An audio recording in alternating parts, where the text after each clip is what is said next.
West Africa. Yes, I have seen this particular template before because I've been with Geneva Learning Foundation since 2022, and several situation analysis were developed.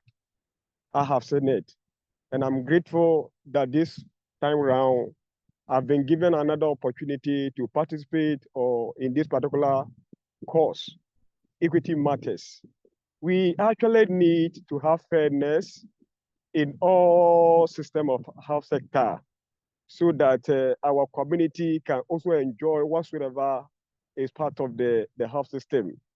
So it is our duty as community health workers to have advocate this in the community to make sure that there is fairness within the community, fairness within the health sector as far as health services are concerned.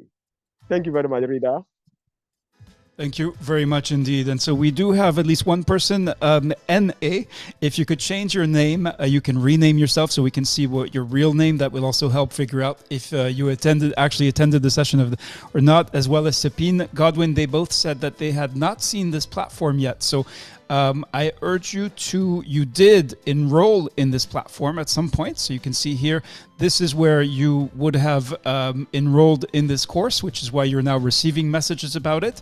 What you need to do is urgently get started. You should find an email from Charlotte and Boo with instructions on how to access the platform, including if you've lost your password. You will not be able to progress in the course, in this exercise, without accessing this platform on a daily basis. And you can see here, there are actually activities nearly every day. You're all the way through day 16 with a General Assembly. So in order to complete this course, you will need to be able to access this platform on a daily basis in order to complete all of the activities. And just we're 11 minutes and 30 seconds away from getting started. So I'm going to hand over to my colleague Maria so we can hear from so she can open up some of the microphones in the room and we can begin to hear from some of you as we count down. Maria, warm welcome to you. How are you doing? And what questions are you going to ask from participants? This is before you start the initial presentation and briefing, in which you'll be delivering all of the information. But first of all, tell us who you are, what you do, and then tell us what questions you'd like to ask participants who are joining. Thanks, Rita. Well, good morning, good evening to all of you. I'm Maria Monzon. I'm joining from Corrientes, Argentina. I'm part of TGLF team. I'm a pediatrician, and I'm very happy to be with you today, looking into health equity and how that affects us all. So I'm happy to introduce later on what we're going to be working on, and I really want to hear about your projects and your ideas. So it's going to be a incredibly a fulfilling session for sure, and I want to hear from all of you. I would love to hear from Patrice. I'm asking you to unmute if you can, from Mercy as well. If you have the possibility to unmuting and letting us know who you are and why you're joining. Tamrat, also, if you can unmute, I'm asking you should see a little sign in your screen saying that we want to hear from you. Kenneth Kabali, also, we want to welcome all of you that have joined us today, and we want to hear from you. This is an interactive session. You're not just going to hear from us. The most important is your voices today. So, Rita sharing some links. Maria, we have several people whose microphones are unmuted. We have Noeli Zola Watusadisi, Patrice Bamulenga, and I thought I had seen Yuna Kim also was unmuted. So I think it's they may be waiting for you to ask them to speak. Thank you so much. Okay, Patrice, the floor is yours. Please introduce yourself and tell us why you're joining. Désolé, c'est en anglais, je ne sais pas me retrouver. On peut te translate ça pour toi. Non, mais la version La version française va commencer lundi, donc 15. Just speaking to a French speaker who's in the wrong place. So Patrice, we're going to share. I'm sharing with you right now the link to join the French version. Je partage avec vous la version française. Voilà. So Maria, let's go to the next person and keep moving. Thank you, Rita. Noelis, hola. The floor is yours. J'ai Please regretté, j'ai introduce vu la yourself. version, le lien de la version anglaise et française. Okay. Noeli, Okay, thank you. My name is Noeli. I am a doctor and I supervise of my community health workers in the urban health zone of Gombe in Kinshasa at DRC. great. And And why are you joining? Sorry? Why are you joining? Why are you doing this course? Vous m'avez suivi? Pourquoi est-ce que vous suivez le cours ici? Okay. Go ahead. I joined it because I master to improve in my community the importance of the vaccination of my zone, my health zone of Gombe, and so I want to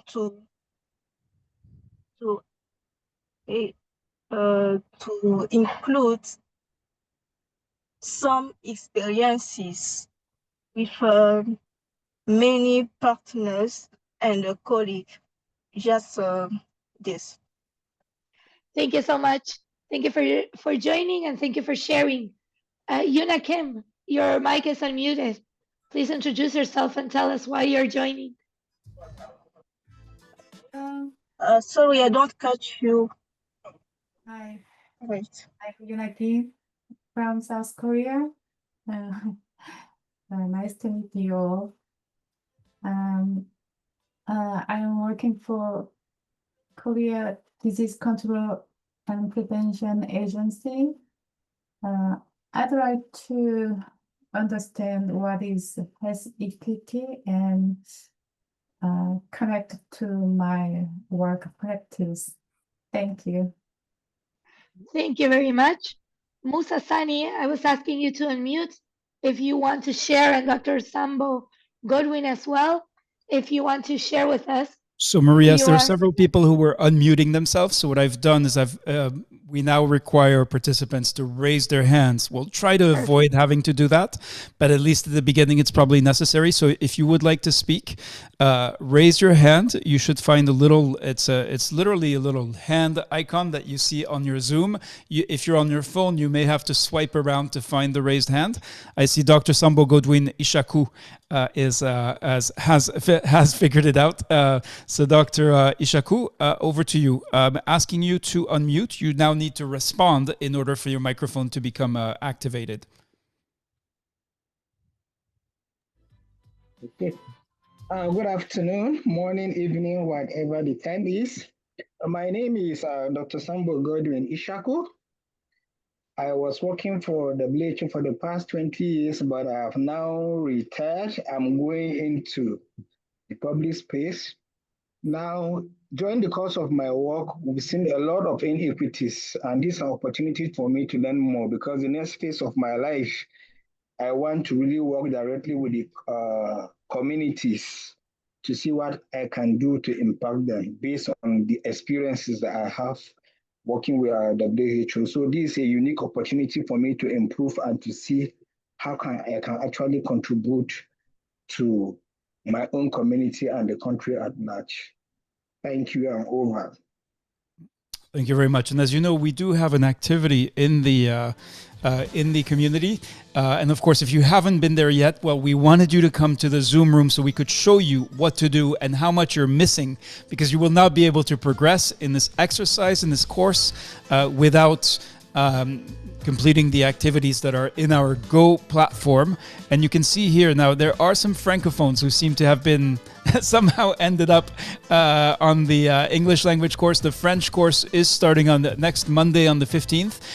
But here you can see many of you have been introducing yourselves. Now, some of you have actually missed that there are 4 specific questions. So some people are just saying hello or pasting in their CV as what one person did.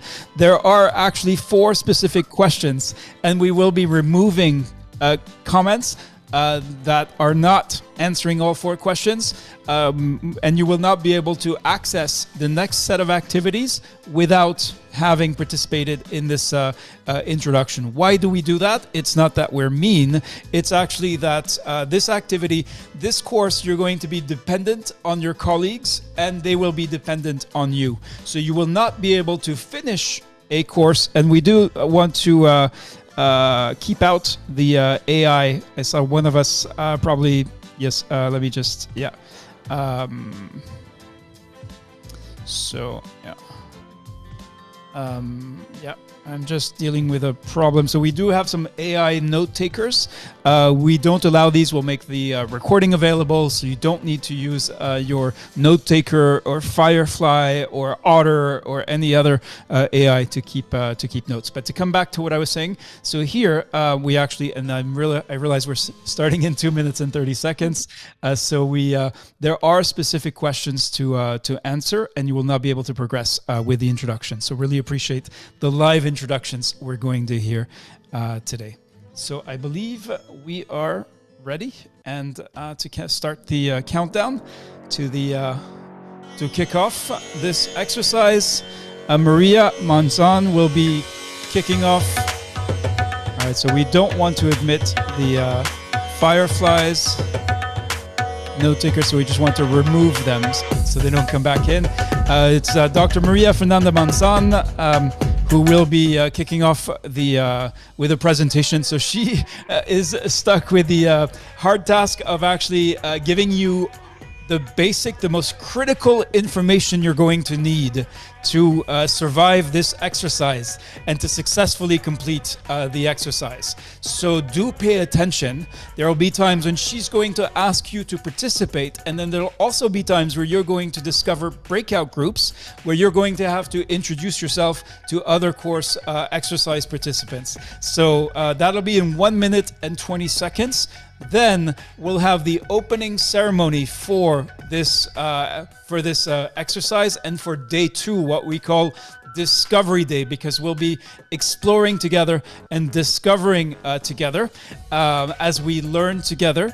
And that will be, I will introduce that, and then Charlotte and Boo will be taking you through the group work. That will be where you will be spending most of the time. And if some of you are used to joining these webinars where you sort of sit and listen, and maybe there's a time for questions at the end, get ready for something very different. Every minute of the next 3 hours, we're going to be asking you to do specific things, starting now.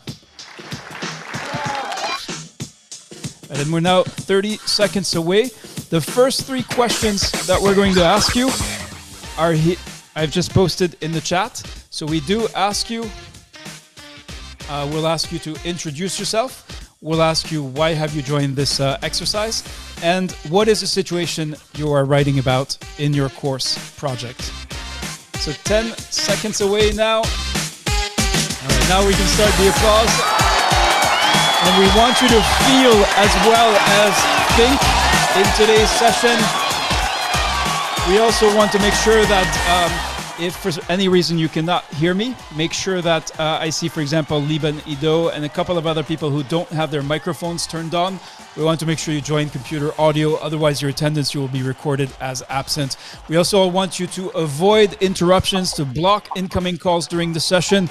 Otherwise, you're going to disconnect from Zoom, and this is critical, you may not be able to rejoin. We're being quite harsh about, because we want everyone who's in a group to be in the same group. So make sure that you are blocking incoming calls. And with that being said, I'm going to kick off with a little bit of Latin rhythms or sounds to hand it over to Maria Monzon. Now, Maria, we are going to do it the old-fashioned way. You'll have to ask me for the next slide. Here we go. Problem. Thank you so much, Rita. Welcome all. This is Maria Monson joining from Argentina and welcoming you to the Certificate Peer Learning Program for Equity in Research and Practice. This is Discovery Day 2, and we have some specific goals for week 1. We're going to go very fast. Like Rita was saying, this is going to be a very, we're going to run a lot in the next 3 hours. So for Monday, that was yesterday, we wanted you to look at your live sessions in your calendar and to start writing your project. That was yesterday. But today and tomorrow, we have intensive group work sessions. We want you to work on your project. That is our goal.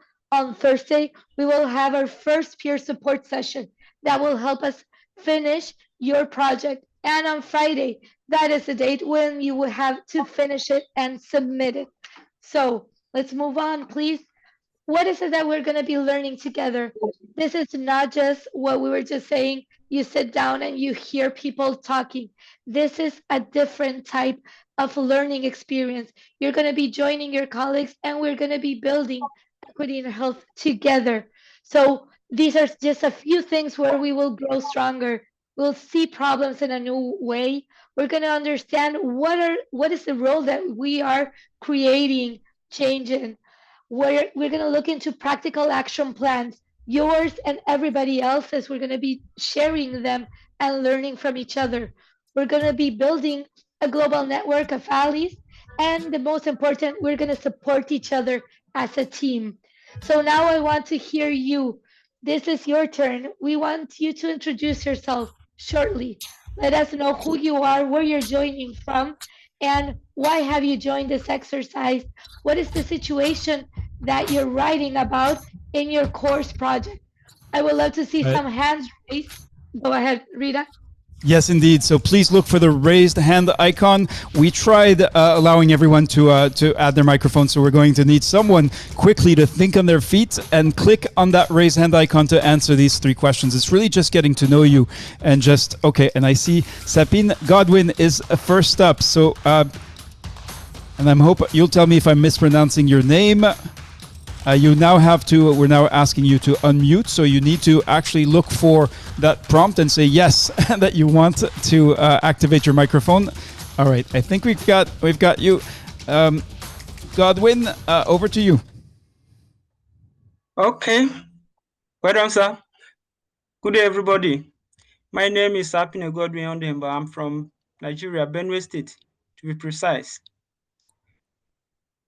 Can you tell us what you do? Okay, I'm a National Head Fellow representing Constitutional Local Government of Benue State, where I work to promote effective healthcare service delivery. Wonderful. And so there you can see 2 questions on screen. And already, I think Maria will be asking for at least one other person, so we can hear 2 voices. But why have you joined this exercise? And what is the situation of inequity that you are writing about in your course project? And just as a reminder, everyone is supposed to start writing their course project yesterday. So Godwin, over to you. Coming from a country with a large or huge population, issues of inequity in distribution of facilities or commodities at certain is always, not always, but seems to be a challenge. So seeing this opportunity, I feel that it will help me to equip me with the ability to work towards eliminating such trend. And in the case of the situation with what I'm writing is about the distribution of NPHCDA funds, that is National Primary Healthcare Development Funds, which have been allocated to primary healthcare facilities to strengthen effective healthcare delivery. But if you look at the sharing formula of this intervention, you will discover that in the whole council world, only one facility is being selected to benefit from this intervention fund, leaving out other facilities. To be precise, in the local government that I'm working under, there are 11 council wards, and with over 50 health facilities, and it is only 11 facilities that have been selected to benefit from these intervention funds. So leaving out other facilities becomes difficult for them to carry out effective healthcare delivery, which to me I perceived as. Thank you so much, Godwin. Maria, let's go to, I see several hands move. raised from men, but however, we do have a rule about equity in speaking. Yes. And Maria, I'm going to let you remind us and also call for women in the in our Zoom studio to raise their hands so we can hear your voices as well as the voices of men.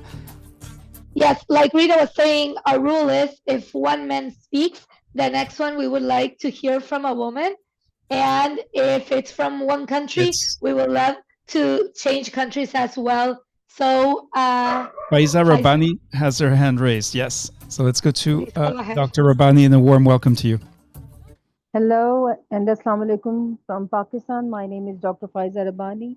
I've been a student of the Geneva Learning Foundation since 2021. I've been WHO Scholar Level 1 and Level 2, and it's been a fabulous experience working with Geneva Learning Foundation. And they have a new way of teaching people. They have a new way of bringing out the best in people. This is the reason that I have joined this course. And through this course, I'm going to talk about the inequities which we face in health in our country, because Pakistan is one of the most populous countries in the world, and we have a high population growth rate.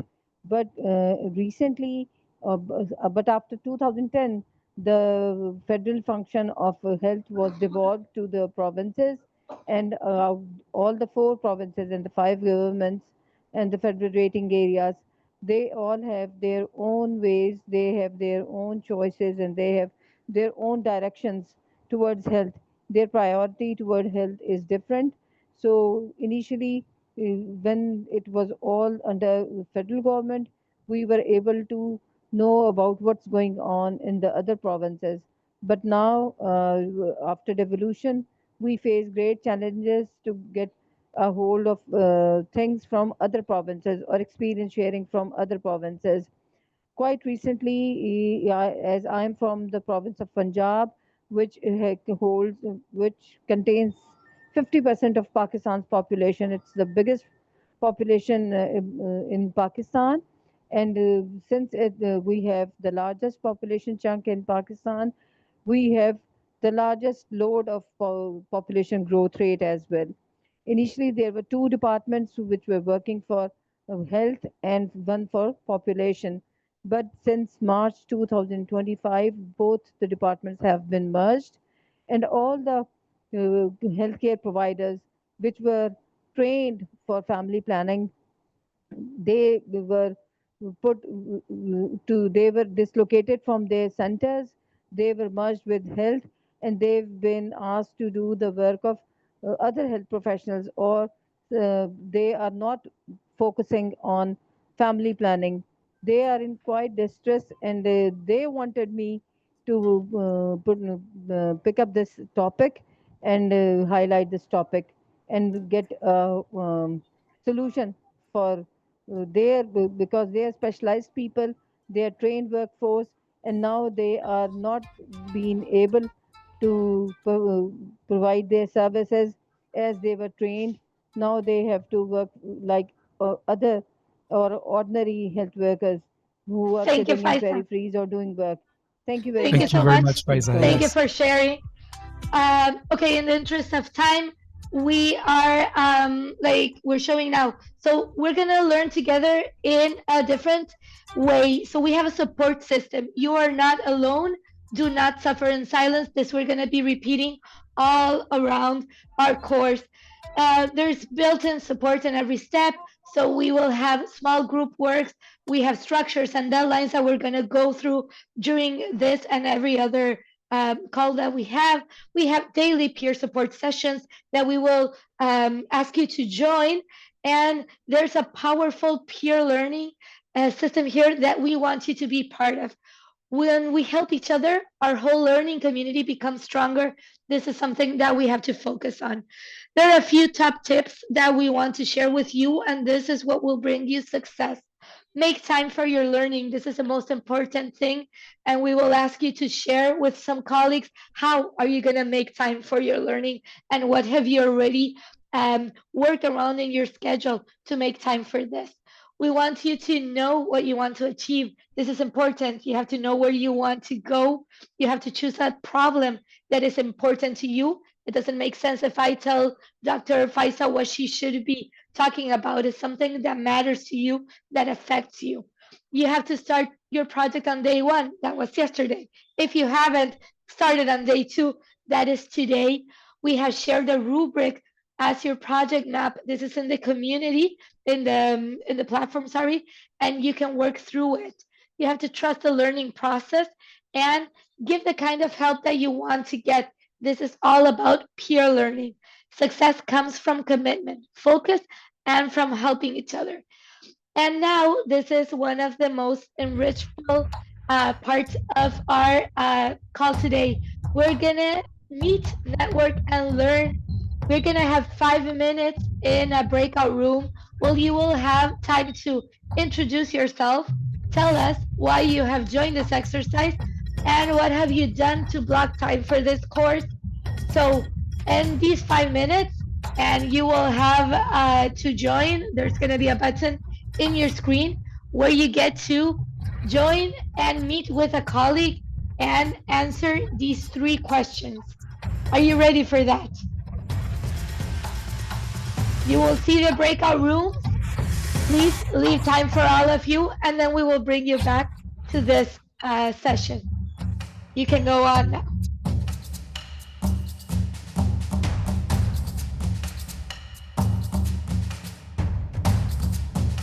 All right, and I think,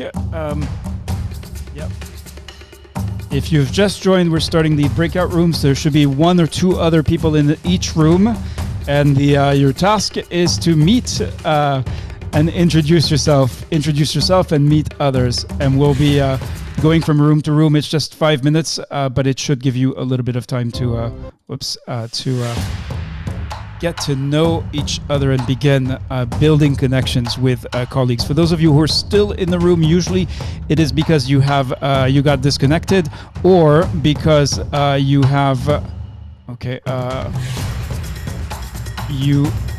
are using a very old version of Zoom. We actually need to include an instruction for everybody to update their Zoom, but I know on some of the older Android devices that may not be possible. Yes?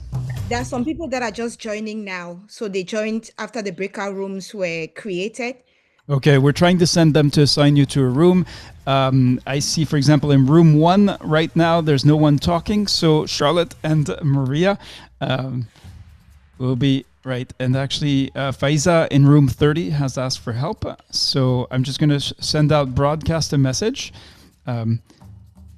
All right, this is Reda Sadki. If you're in the room and you're not talking, we see some of you are introducing yourselves. Your task is really to introduce yourself and begin to enjoy getting to know each other. Don't just sit there in silence. Don't suffer in silence, as we say. All right. A lot of people are joining now, so I'm assigning them to a room. Welcome you joining now. You're going to go to a room to introduce yourself. So Maria, I can deal with that. If you can go to spot, by looking at the breakout rooms, you should be able to see the ones where no one is talking and join those, because we only have 5 minutes. All right, great. All right, and if you're just joining now, we ask you to be on time. And we ask you to make sure that you would not get disconnected from Zoom. But actually, what we're going to do is for those of you who are here with me, going to ask you to introduce yourself. So let's start with Stephen Okumu. Stephen Okumu, you see 3 questions on screen. A warm welcome to you. Please unmute yourself. This is today is called Discovery Day, and starting today, every minute of this session, we're going to be asking you to talk, to participate, to contribute, to support your colleagues. So there is no way to participate while multitasking, looking at emails, doing other tasks. Yes, Stephen Okumu, a warm welcome to you. Okay, good afternoon. Yes, could you, you see 3 questions on screen. Could you kindly introduce yourself? Tell us who you are, what you do, where you work, and then why have you joined this exercise, and what have you done to actually block time for this course? Okay, my name is Stephen Okumu. I'm from Kenya. I'm an epidemiologist working with the National Public Health Emergency Operations Center under the Kenya National Public Health Institute. I have joined this course to probably do something to enhance equity in health on our side. Of course, there is a lot of inequity in our health systems. There are a lot of ways, a lot of interventions to try to address it, but so far there's still not much of equity. I'm having a bit of time right now with the limited activities, so I'll be able to have time for the course in the next 2 or so weeks. Thank you. Okay, wonderful. Just because it is peer learning, there are colleagues that are going to depend on you, Stephen Okumu, and you will depend on them. So if you fall behind, that may actually result in preventing some of your colleagues from progressing in the course. And we'll explain that later in terms of how it all works. But a warm welcome to you. And we understand many of you are facing difficult challenges in your work, in some cases difficult conditions, especially in humanitarian settings. So we are well aware of those challenges and sensitive to them. But we also know that we have seen participants in the worst of circumstances be able to fully participate and successfully complete courses like this. So we're now at the 5-minute mark. We're going to close all the rooms because what those of you who were either disconnected from Zoom or who are joining late, we asked you to join on time, and that is so that you would not miss the pleasure of getting to know your colleagues. As I say, you depend on them, they depend on you. We're going to close all the rooms and you're going to see them come back in now into the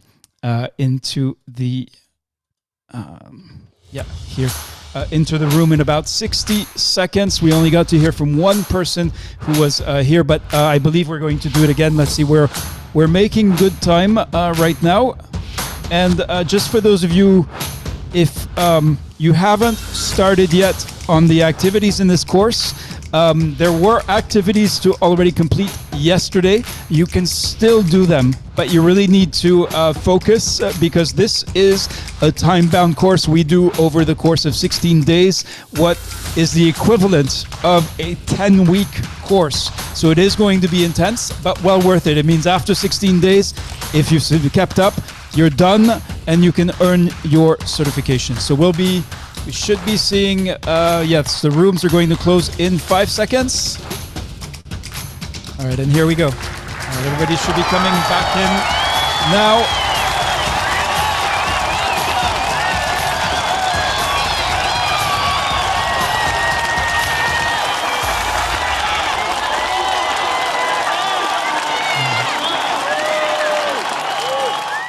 All right, here we are back to you, Maria Monzon, and we hope you enjoyed that. I saw a couple of rooms where everyone stayed silent. That's not what this exercise is about. All you need to do is unmute your microphone. If you're unable to speak, you can use the chat and type your comments. If you were planning to do other things, such as check your email, talk to colleagues, or do other work, that's not going to be possible in this session because your colleagues depend on you and you depend on them. Back to you, Maria, to take us through. I think because of time considerations, we're going to skip to the final slides that you have, and then we will be doing this again, this networking again. So back to you.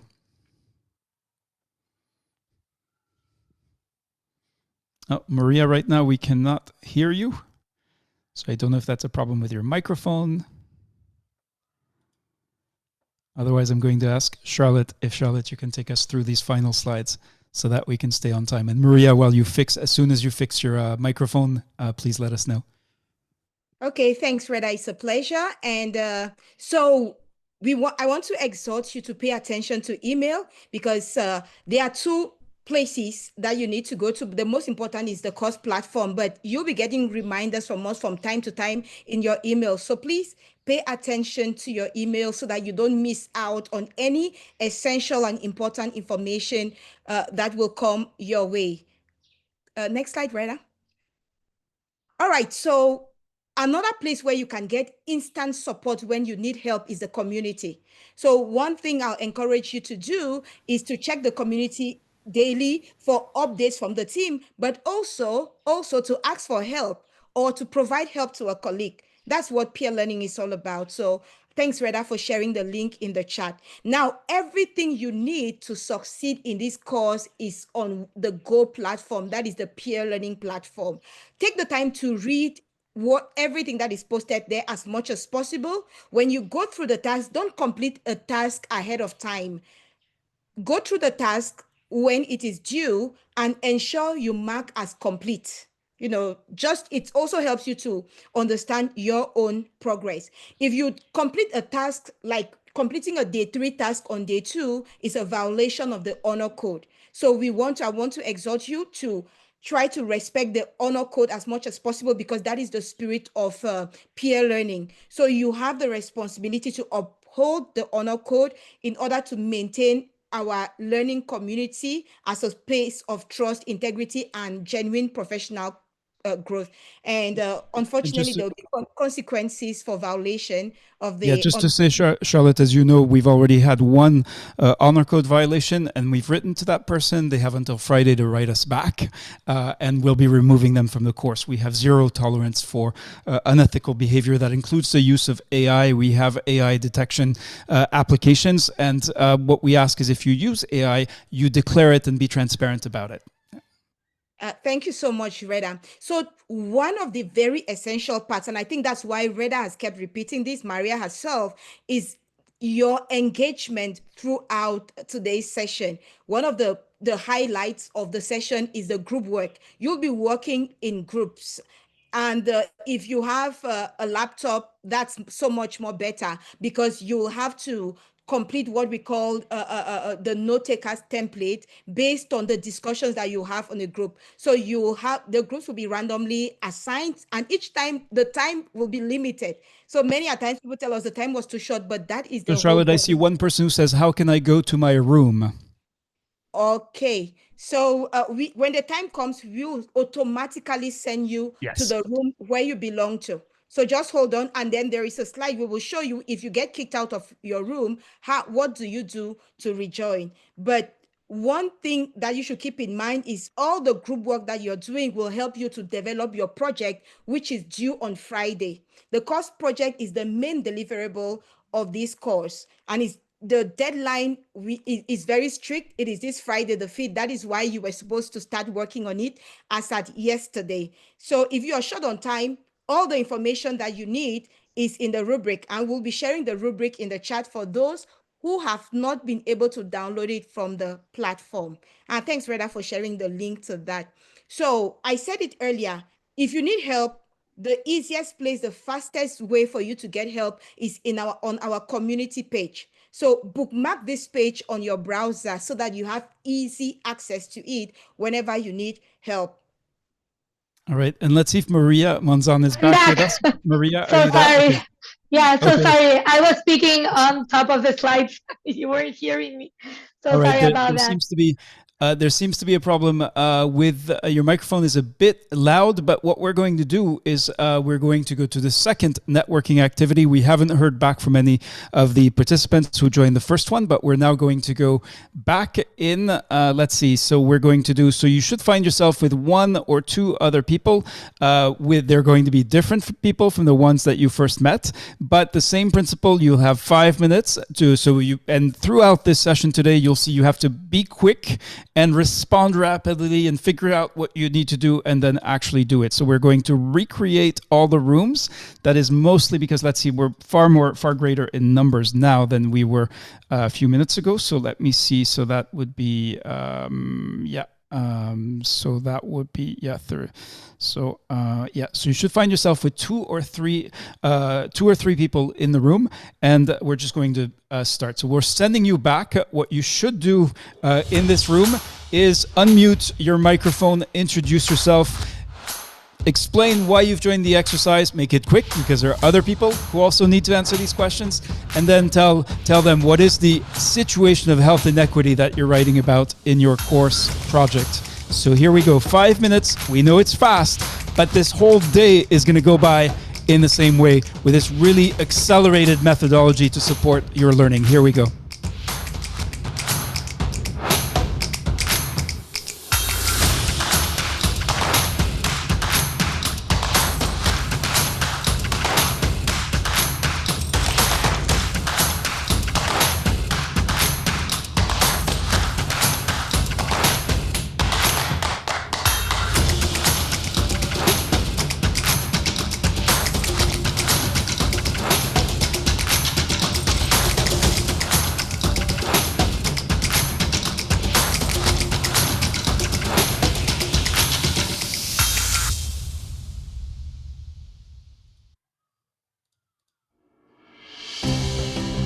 All right, and for those of you who are ejected from your group, or what we're going to do is we're actually going to use a technique that we've worked out in the last few months with Charlotte, and that is to ask you, as you're staying in the room, to have the discussion with those of you who are here. So let's go to Daphne. Actually, Daphne Boateng is not connected to the audio.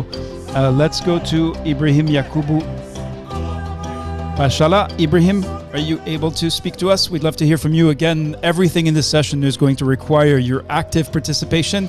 Daphne Boateng, we'd love to hear from you as well. You can see the 3 questions on the screen. Ismail Ridwan Abdullahi, sorry. Please, asking you to unmute. And this session requires your active participation. Daphne Boateng, a warm welcome to you. Thank you. All right, wonderful to recognize your name, I believe. Could you introduce yourself? Tell us who you are, where you work, what you do, and then tell us why have you joined this exercise, and then for your course project, what is the situation that you are writing about? Okay. As mentioned earlier, my name is Daphne Boateng. I'm a public health advocate and a data manager for HIV/AIDS. I work with Ghana Health Service in a district hospital here in Ghana, Accra. I've joined this exercise to actually deepen my knowledge and how to go about my advocacy work and then my healthcare delivery, particularly with people living with HIV. And the third one, I think I would say, I'm writing on stigma in healthcare delivery, particularly on HIV/AIDS. Thank you. So Daphne, we ask you to write about a specific situation. Have you, and we ask you to get started, at least put down 1 sentence for your course project on Monday. Have you been able to do that? And if not, could you just tell us what is a specific situation? A situation where you were directly involved and you saw that there was health inequity involved. Have you identified that situation already? And were you able to do that yesterday? Sure, I have. The specific situation is about pediatric HIV care, where I've noticed that in our daily care, as in within my hospital and my department, aside the usual visit, drug refill, and the normal, adherence counseling all packed within the visit time frame or the care scene is not enough. So I'm thinking about us in coming up with something to really solve this problem and give the caregivers extra knowledge, additional time for them to feel free. So I'm thinking of putting them together. That is the caregivers of these children living with HIV. More like a peer group. Yep. Yeah, very interesting. Thank you, Daphne, for sharing. And I urge you, if you have not yet done so, to get the rubric. Have you downloaded the rubric yet? Yes, please. For your project? Okay, wonderful. So that is it looks like a really dense document. We'll be sharing some tutorials to help you just think through what to put in your project. And of course, we're going to be learning from you about the issues of health inequity that you'll describe in describing the situation, but then also in thinking through what you can actually do about it in your respective roles. So thank you, Daphne. Let's go now to Agbo Tordue and maybe Dativa Nushawaba. Nuwashaba. Apologies. We're asking you to unmute. Okay, and actually time is already up. So you missed the breakout groups, but this is a breakout group. We really need your active participation. If you hear your name, unmute your microphone so we can speak to you. There's usually a question on the screen or something we've asked you to do. So please, this session today is going to require your active participation. Learning is not about content or listening to information. It is what do you actually get to do that will help you learn, and that is why we proceed in this way. So let's now close the rooms. We'll have 60 seconds for everyone to come back together, but do not worry, there'll be much more time for discussion. And in fact, most of today, now it may be morning, afternoon, or evening for you, depending on where you are, will actually be spent in small groups, workshopping an actual situation and doing root cause analysis and figuring out what you can actually do about the situations that you're confronted with. Now, we've got about 32 seconds left before the breakout rooms close. So let's... and then we'll be moving to the opening ceremony. We are now 2 minutes behind in this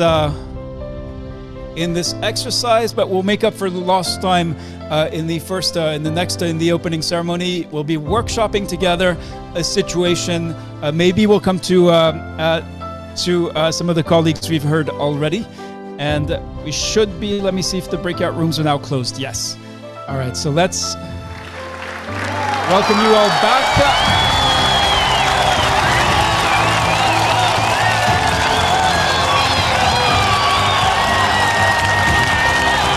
We hope this is just a taste of what we're going to be doing much more of for the rest of this session, which is small group discussion. You will, of course, not just be introducing yourselves, but actually workshopping real-world situations of one member of the group, a situation of health inequity, and discussing together, thinking together what you can actually do about it. So that is to introduce this opening ceremony. I want to warmly welcome you on behalf of the Geneva Learning Foundation. This is what we call Discovery Day, and we're very pleased to be launching this program. We developed the program in collaboration with more than 4,000 health professionals who participated in the series of events focused on inequity in health. We workshopped with global experts like Mary Ann Burke and the bias-free framework. And we decided that we needed to develop our own framework to make sense of the inequities that we were describing and telling us about. So we're going to get very practical in Discovery Day, and we will waste no words with formal introductions, telling you about the Geneva Learning Foundation, telling you about we'll dispense with the formalities for several reasons, but one of them is that we know your time is precious. You are health workers, you are working for health, the communities you serve need you, and so the time you spend here, we want to make sure that it is well spent. And that is why the first practical action that I'm going to ask of you is, if you have not done so already, is to go ahead and download the note taker template, which you see in the Zoom chat. It is a Word document for Dr. Peace Amara Egbulam, who says, it took me a long time to be able to join, courtesy of poor internet at my current location. We appreciate your efforts, and we know many of you are facing connectivity challenges. Annette Ahokas, thank you for saying you got to know new colleagues and their background. Again, for Freddy Bayakwa, la version française commence lundi. The French version starts on, and it's great to see this feedback even as we're jumping into the opening ceremony and jumping into the work. Victor Amaichi, who says it was nice meeting and engaging with Sarah Mora and Flavia B, both from Kenya. Now, we're going to download the note taker template if you have not yet done so. And these are the things you will need to do once you are in the breakout room. But first, we're going to tell you what this is about. So this is a certificate peer learning program, and we are the challenge. Everyday health systems fail people who need them most. And that is what brought us together, starting in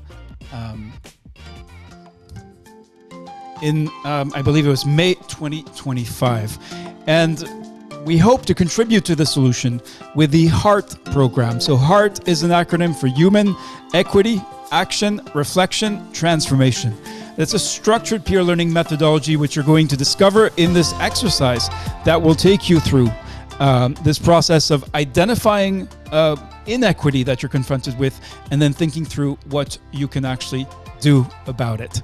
So actually, before we meet, network, and learn again, I think we'll move that until we've told you a little bit about who's in the course. First of all, we'd like you to meet your team. So I'm Rida Sadki. I'm the Executive Director of the Geneva Learning Foundation. I'm quite honored to be facilitating this course side by side with Dr. Maria Manzan and Charlotte Mbu. We discussed whether we needed introductions and actually decided to ask each of them, starting with Maria, to share a short story about a time you saw a small act of fairness make a big difference for a person's health. Maria, we hope you fixed your microphone.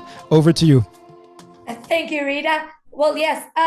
So I was thinking at one time that I was working at the Children's Hospital in my country. I live in Argentina. And there was this small kid that came from across the border from Paraguay. He had a heart defect and needed attention and eventually surgery, but he was undocumented and a foreigner. And however, we had long talks with social services and with the immigration office, and we got him to be able to receive attention and the care that he needed. So that was one of the success stories that I have from the hospital and the pediatric care that I was working on. Thank you, Maria. And for those of you who have started on the course, and if you haven't yet, you can still catch up, but don't delay because your course project is actually due Friday. So for those of you who've started on the course, you know that this is one of the questions we ask you. Please share a short story about a time you saw a small act of fairness. And you'll find dozens right now of participants who have taken the time to respond and share a short story as Maria just has. So now over to Charlotte Mbu. Charlotte, over to you. Thanks so much, Reda. So for me, my short story was 2013, we had a polio epidemic in Cameroon, and I was working in the South region at the EPI, and we noticed that polio campaigns were organizing, the turnout was not great, our coverages were low, and we realized it's because the community was not involved in planning those campaigns, and so we decided to involve the community right from the most local levels, that is the health area levels, to involve them in planning the immunization campaigns, in implementing and in evaluating those campaigns. And we noticed that there was a drop in vaccine hesitancy and an increase in coverage. Thank you. Thank you, Charlotte. And so you've just heard stories from Charlotte and Maria, and that is what we'll be asking you to do is stories, your experience, your professional experience, the work that you do every day. That is the starting point for then diagnosing the inequities, thinking through what you can do about them and mapping out these actions. But for those of you joining this exercise for the first time and perhaps joining the Geneva Learning Foundation for the first time, you may not have a sense of who is in this course. I encourage you to, if you have not done so already, to actually introduce yourself. I'm hoping Charlotte or Maria will be sharing the link for those who have not completed that task yet.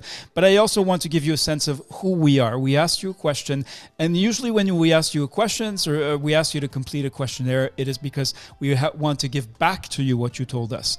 And first of all, you can see of the cohort here, we're going to look at the percentages because we think they're fairly representative, and more people are still completing the day one activities. At what level of the health system you work. What's interesting here is that you have almost as many people at the health facility level as you have national planners who've joined this course. So that's a unique opportunity for dialogue between people on the service delivery level and the folks in the capital city who make the decisions, make the plans, make the strategies, engage with country partners. And then you have a not insignificant number of people who work across several countries or internationally. And then, of course, you have strong representation from districts and regions. And you can see that actually, if you add up the percentages for facility, district, and region, most of the participants in this exercise are from the subnational level. And we think that's actually very powerful because that is where the action is. That is where health equity, health inequity actually happens or doesn't. And that is what we're interested in. Now, the gender or sex ratio actually between men and women is 40-60 right now. We encourage women in the exercise to give us feedback, what could help your colleagues join and fully participate, so that we can get parity there. And then the job categories, again, you can see that most of you, the plurality, let's say, are public health workers. We obviously need to revise our questionnaire because almost 30% said other, so it could fit into none of the job categories here. And then you do have more than 1 in 10 of you works as a community health worker, and we want to recognize and honor those of you who do that critical life-saving work at the community level. Of course, we have doctors, pharmacists, nurses, and midwives as well, and we welcome all professions, all of the allied professions, as they're sometimes called, to this exercise. And then the organizational affiliation. We were actually surprised, but this is consistent with the global network of the Geneva Learning Foundation. 42% are actually government staff. So 15% from civil society, 19% from private sector, and then again 24% said other. If you'd like to type in, if you are one of the other categories, tell us what is your organizational affiliation. So we hope that'll give you just a little bit of a sense of who we are as a community, because that is very much the intent. So having said that, you've now done it twice. For those of you who joined on time, we're going to go into for the third but not final time, into the another 5-minute round. We're going to recreate all the rooms, so each time you get to meet new people. And let me see. Yeah, so this will be a completely different set. We'll have again 5 minutes. We know it's short, but we want to keep it moving. We don't want you to be there checking your email, looking at your WhatsApp. We want you to be focused on meeting and engaging with your colleagues and thinking about health equity together. Here we go.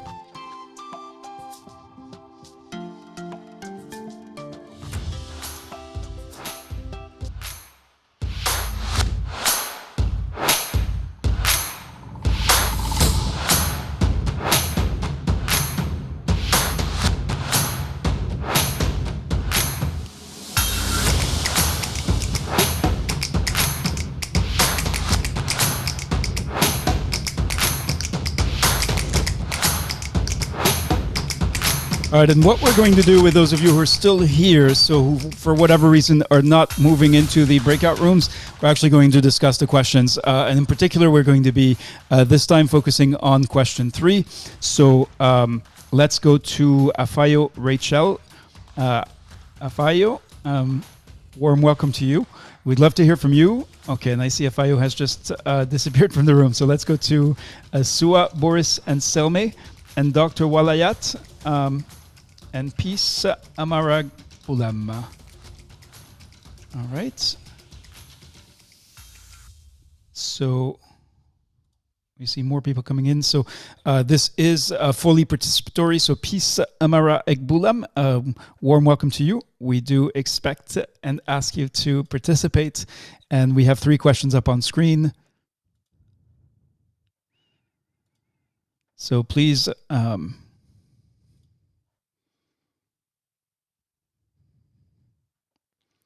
All right, we're going to go to Lakman Lawal.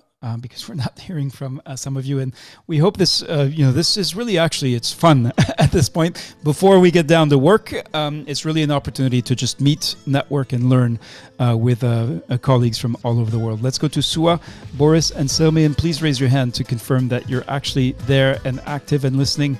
We have 3 questions on screen. I'm asking all of you who are still with me in the plenary room to unmute. Lukman Lawal, a warm welcome to you. Hello. My name is Lukman Ademola Lawal. I'm calling from FCT. Why have I joined this exercise? It's an opportunity to build my capacity and leadership skills by understanding the situation, identifying gaps, and finding ways to work with colleagues to find solution to it. So you are... Yes, I've spent about 30 minutes on my writing project to try and identify an area in which I would want to work on with. Can you tell us a little bit about what you do and where you work? Is it a facility? Is it a hospital? I work in Nigeria. I'm the FCT state epidemiologist.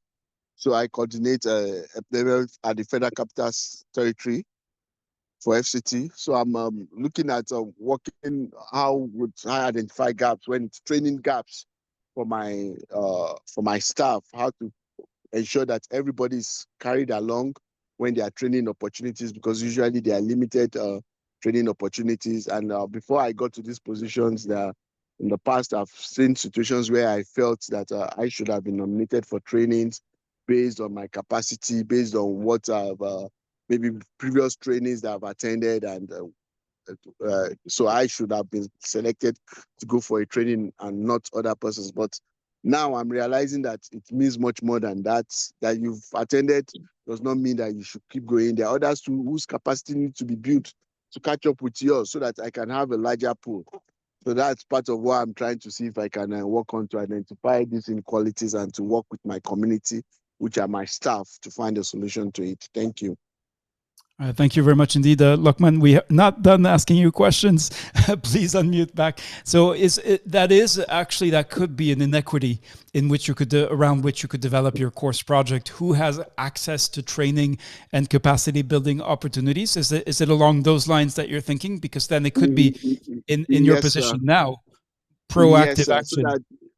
So that I can have a readily pool to be able to respond to surveillance and outbreak, which directly or indirectly will impact on the health of the FCT larger community as a whole.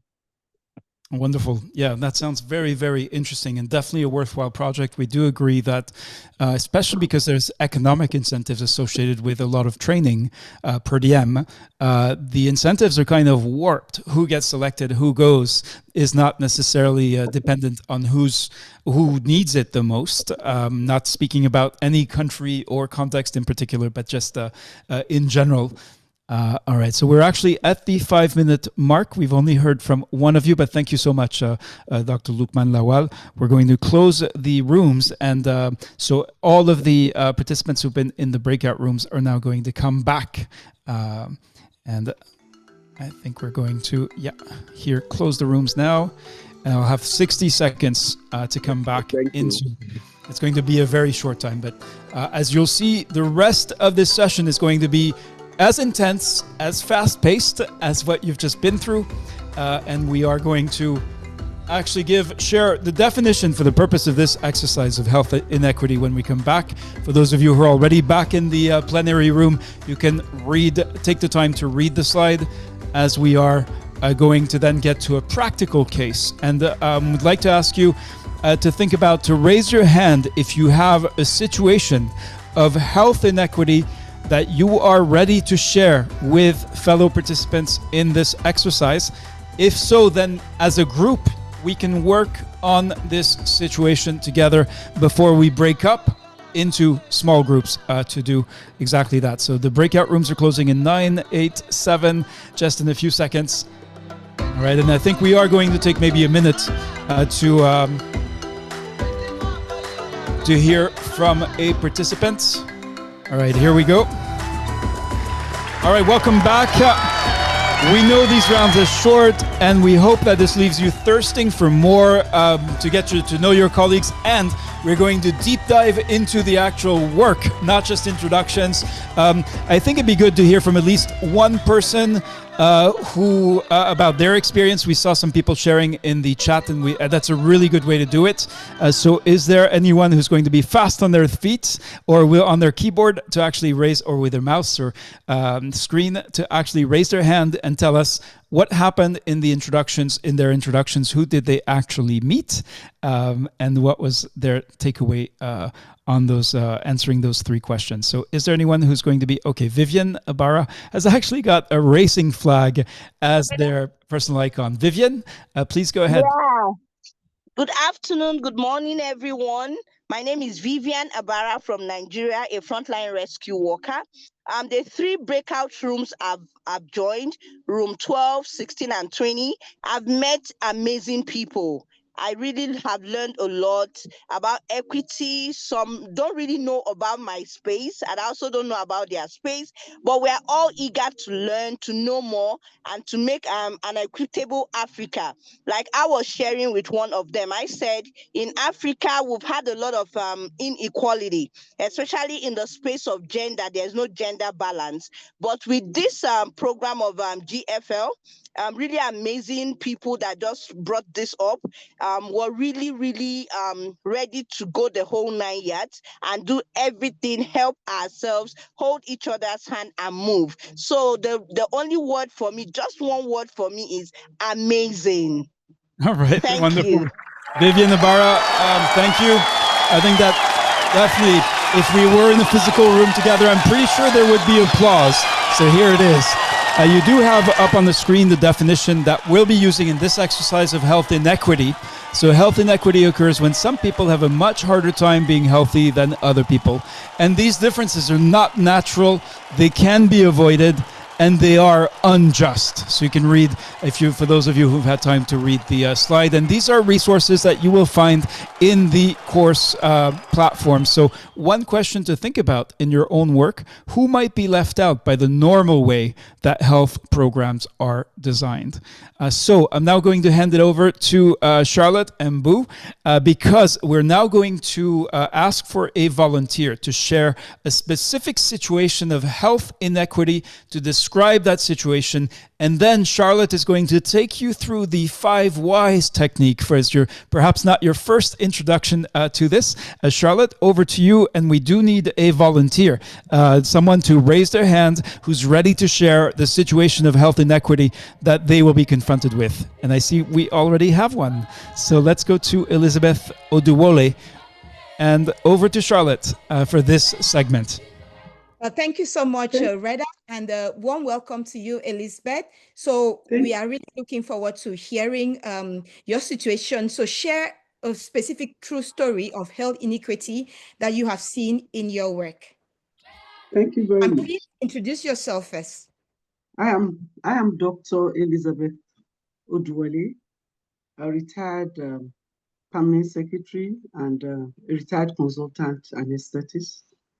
But the story I'm going to share is concerning somebody that I actually knew was going through a lot of inequity in Nigeria. I'm from Nigeria. The story goes thus: inequity in healthcare delivery to the older adults in my community. An elderly man, aged 65 years, named Mr. Abe, worked with the state government for 35 years and retired at the age of 60 years. His gratuity and monthly pension was nothing to write home about. As age set in, he needed medications for his diabetes mellitus and hypertension. He could not afford his prescribed drugs. The government does not have a structured policy on the care of the older adults, including immunizations. His children barely got out of school and are just about to settle down. His wife is a peasant roadside trader with a paltry income. The extended family members are poor. So what happens to this poor older adult. That's my case. Yeah. Thank you. Okay, thank you so much, Elizabeth. And Thank you. now, one of the very most important aspects of your project Yes. during this exercise is doing a root cause analysis to understand why this happens.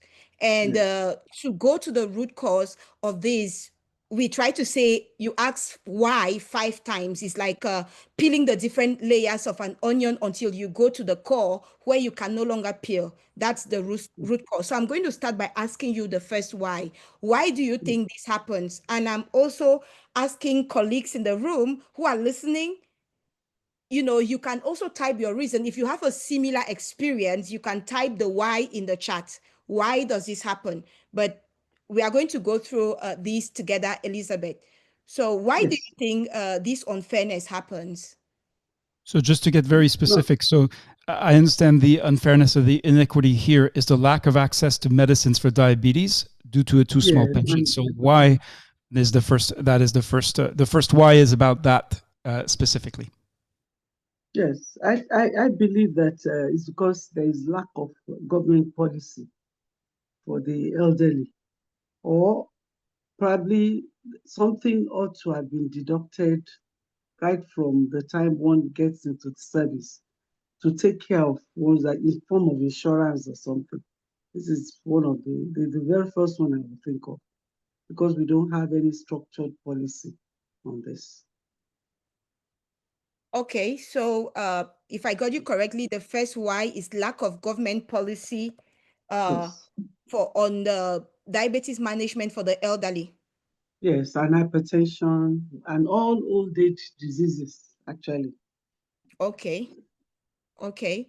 And so why is there that lack of policy? So that's the second. We are trying to get to the root cause of this. For example, I would give you an example. I am now based in Canada, but I do go home all the time. I raised up the issue of just immunization for the older adults. And I was told there is no national policy on it yet. I'm talking about the pneumonia vaccines and so on. And I was actually rebuked that no, there is no wherewithal to start it in our state, since the national health policy does not include this. So it's because there's lack of policy.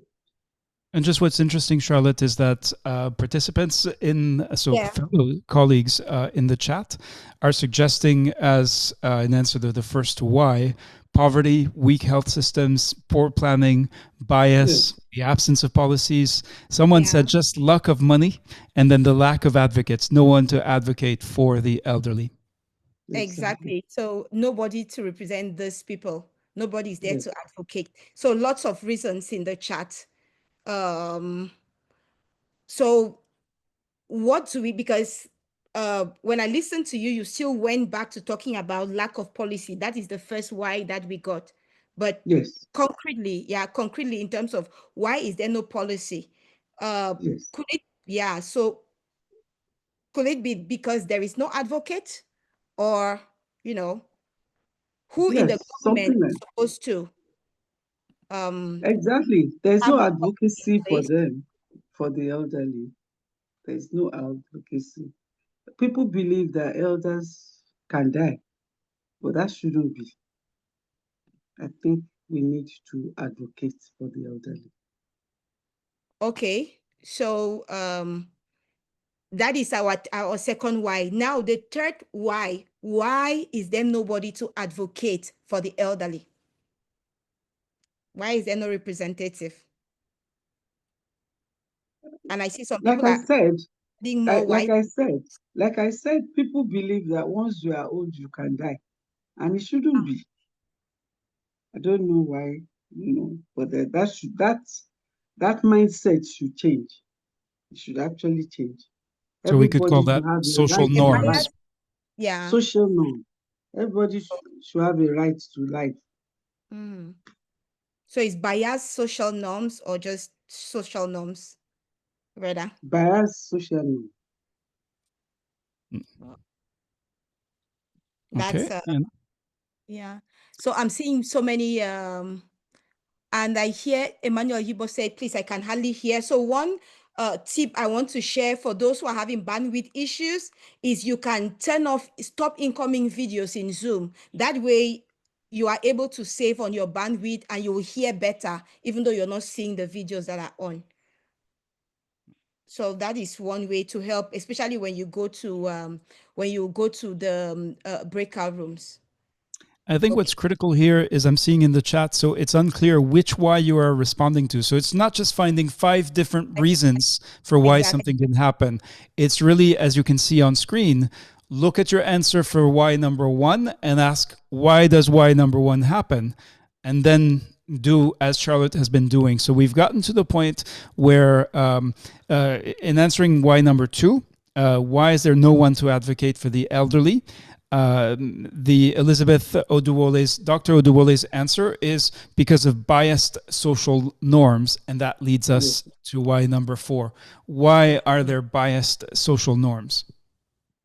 Exactly. So why do you think that the social norms are biased?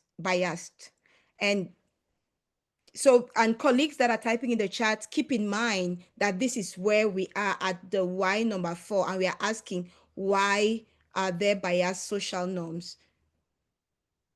I think it's a cultural thing, okay, which we must get to the root of that. This is not right, and there must be advocacy towards that. That everybody has a right to life, no matter how old one is. So I think it's something we have to work on as a community, as a country. And you see a lot of people talking about immunization for the children. Yes, very good.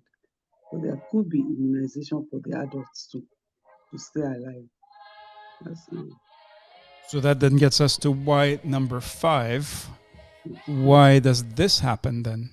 And your answer was to why number 4, if I understood correctly, was really this cultural beliefs or issues. Yeah.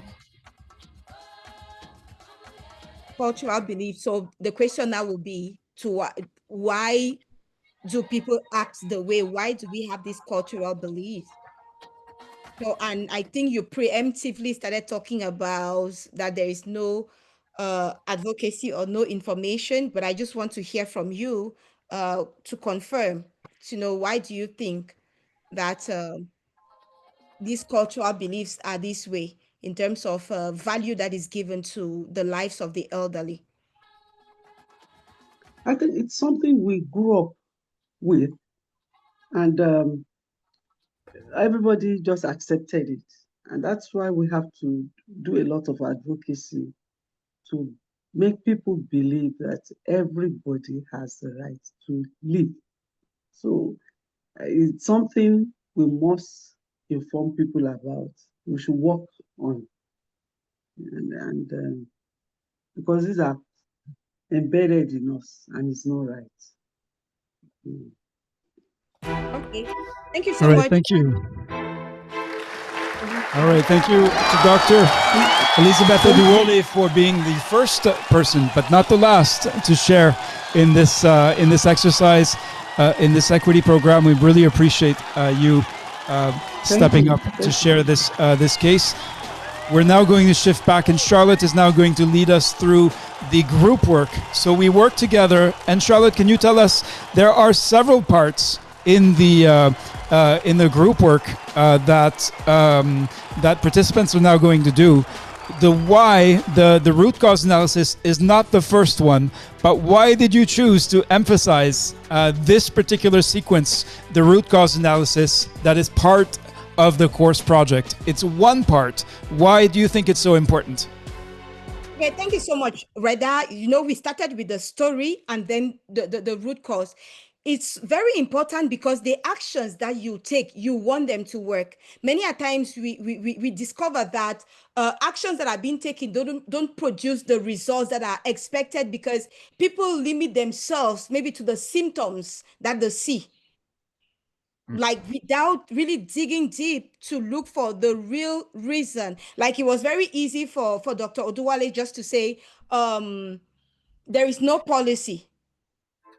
That is all, and they start going about policy. But meanwhile, the real issue that will help the elderly is the right information. So lack of information, which she started talking about the solution, that made us to understand that her real root cause is that lack of information, that lack of education around the special needs of the elderly. So it's very important that, and even in the group work, one thing that will make you have a strong project for implementation is if you understand the root cause of the problem, the challenge, and you're able to act on it with the community, of course.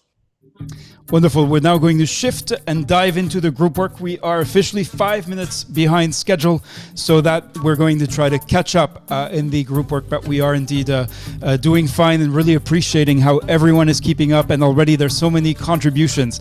Get ready for more. You can see the 4 specific pieces of guidance that Charlotte has prepared to prepare you for group work. She's now going to take you through this sequence as well. Over to you, Charlotte. Thank you so much, Reda. So for you to be able to work effectively in the group, if you're having your laptop rather than a phone, that is great. You will be randomly assigned. I saw comments in the chat like people say, I joined late, I was not assigned. No, it is now that you will be assigned to the group where you work with, and you will maintain the same group until the end of today's session. So it's going to be random. But remember, for each round, I saw someone say 5 minutes was too short, but that was actually to prepare you. It will be amazing for you to discover how much you can learn within a very short time. So do not worry about that. We'll try as much as possible to get you to make progress with the work, and especially with the experience sharing within the time that you have. And the first thing we want you to do when you go to the breakout room is to designate a note taker. And Reda, thank you for sharing the note takers template in the chat. For those who have not yet downloaded it, you can go ahead and download it. Please, as soon as you join the room, you can volunteer to be a note taker. If you have your laptop and you're able to share your screen, the better. But be ready to volunteer to take the notes for the group. So Reda, can we move forward to talk a little bit about what it entails? So the first step towards successful group work is downloading the note takers template. So it's a guiding document that will help you in your group work, because essentially you'll be answering the questions that are elaborated. You saw how we put up the slides of the 5 whys. You have the same guidance in the note takers template that will enable you to have clarity on on the root cause of the situation. So once you get into the room, please make a note to take note of your room number. Don't forget it, because if connectivity disturbs you and you get kicked out, when you rejoin a Zoom, you type your room number in the chat so that we can send you back there. So please take note of your note taker. You have to type the note taker's information also in the table on the template. You take a roll call. That is where active participation. If you're not able to speak, please use the chat. You will be marked present in the session based on your participation. So everybody is called upon to contribute in the chat. And I like how this group has been very responsive throughout this plenary. So I hope you'll do same in the breakout rooms. Select one person's story so everyone can briefly share. I saw when I talked about immunization in the chat, so many people typed in the chat that I'm facing the same challenge. Even the story we got from Dr. Oduwale, people shared in the chat. So share your stories briefly and then select one and answer as many questions in the template as you can. Next slide, please. So where to find the note takers template? It was part of the checklist for day 1, part of the activities you were supposed to carry out on day 1. But Reda helped you by sharing the template in the chat, so you can go ahead and download it. But on the platform, it is, as you can see on the arrow on the screen, and you have to scroll down to the bottom of the page. Next slide. So in the group work, I've already told you, you will need one person to volunteer as note taker, and another person will share their story, and you will discuss on that story throughout the session. Next, okay. So everything is timed, short rounds. The first round is going to be just 5 minutes. Within those 5 minutes, we expect you to choose a note taker and choose someone whose story is going to be shared. So be focused, be concise, and get to the point. The note taker has a very critical role to play, and it's like the representative of the group. So anyone that volunteers to do that is really a precious person. Now, if you get disconnected from Zoom, please remember your group number. And I was happy to see people were typing their group numbers in the chat. So you're going to get a new group number now. It is the number of the breakout room. So make sure you remember it, you share in the chat. And then you click on the icon, the breakout room icon that appears on the bottom of your Zoom screen, or at times you have to click on more, depending on the interface you're using. You have to click on the more icon to be able to see breakout rooms. But you click there. We'll certainly try to get you back into your room, but we have to say that we gave you instructions to avoid getting disconnected from Zoom by an incoming call, and we emphasized how important it is because in some cases we will not be able to send you back to your breakout room. So some of the worst case scenarios are that your note taker gets disconnected from Zoom and is unable to come back. Your group, in that case, should not sit there and wait for your note taker to come back. You'll need to self-organize and figure out how to recover and still work on the case, because everything is going to be timed and on a very short timeline to actually complete the group work in order to be able to progress in the course. So really, and then what I think I'll be doing, Charlotte, is actually keeping the people who come back into the plenary with me so we can do some group work together in the plenary. So just to prepare you, we're going to try, but we may not be able to send you back to your group. And the worst case scenario looks like this. Your note taker, who's been doing really good work taking notes, disappears and doesn't come back. You will still have to figure out how, as a group, you're going to submit your group work tonight. Back to you, Charlotte. Thank you, Reda. So it might be great to have a note taker in the plenary as well for those who don't succeed to join their groups or get disconnected.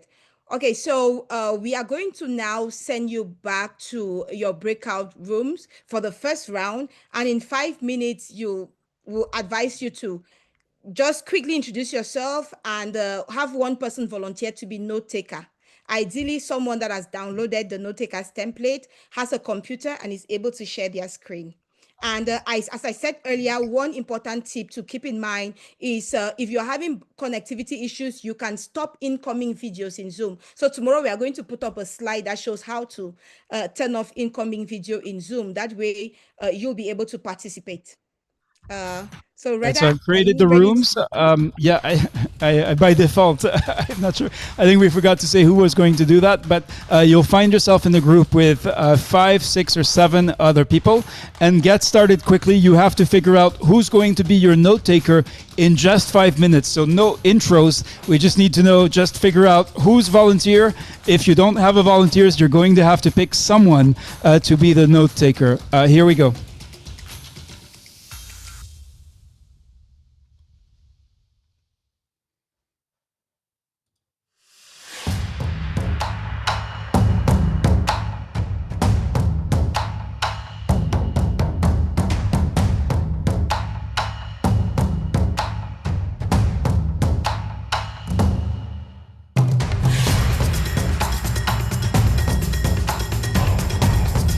All right, so we've got 15 rooms open. And I'm just going to broadcast that message. All right, everyone in the rooms, remember you have 5 minutes to actually figure out who's going to be your note taker. Ideally, that person has a computer, a keyboard, and the note-taking template. Good luck.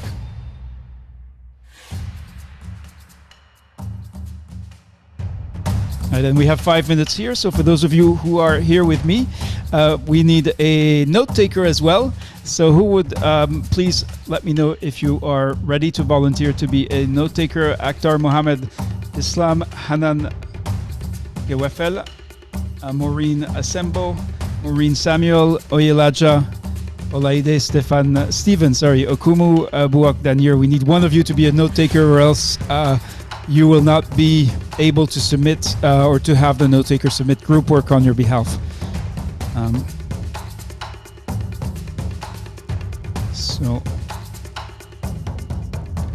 I'm going to ask all of you to unmute. We do need a note taker. It would be kind of ironic if we don't find one here in this breakout room number 1. Or actually, it's not. I think there is a number 1. So breakout room 0. So the note taker will have to take notes during the discussion in line with the note taker's template.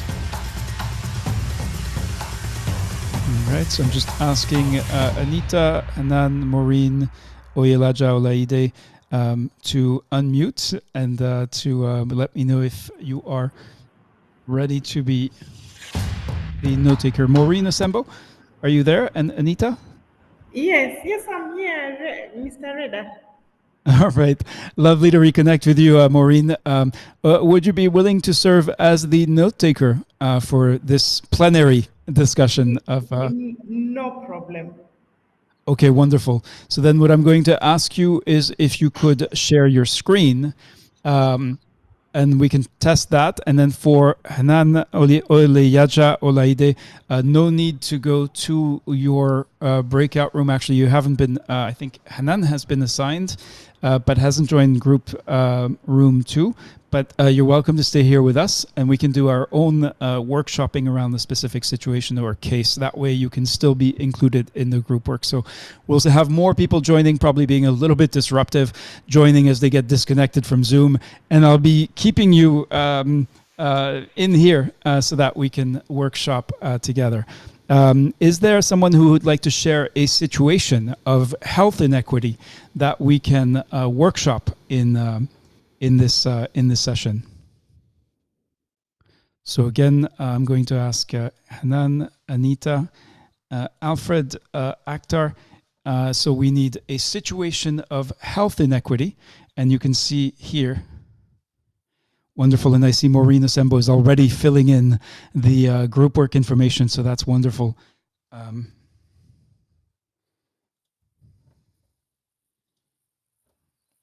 But we do need to work on a specific situation. Alfred Langat, a warm welcome to you. Okay, thank you, Reda. Yes. Okay. Warm welcome to you. I'm Langat Alfred from Kenya, Kericho, Kenya. I'm working as the immunization focal person in one of the counties in Kenya. Okay, wonderful. I would like to share a story about a missed opportunity for immunization.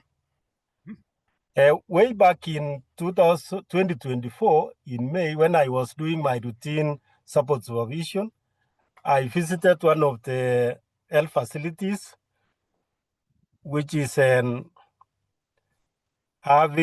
providing immunization. Are you getting me? Yes, louder. You're coming in loud and clear. Okay. We'll go to Maureen to make sure she may have follow-up questions if she does not catch. She's still writing down the names, taking attendance, which is perfect. But I'm listening to a story, and we'll come back to you if need be. We're actually ahead of the game, if you will. Okay, thank you. So I was saying, and I visited one of the health facilities which is providing immunization. So during my routine supervision, and I went through the data or registers. When I was going through the registers, I found there was a child who had attended that facility for who was sick, a 10-month-old child who was sick and who was suffering from a cough and upper respiratory tract infection was diagnosed.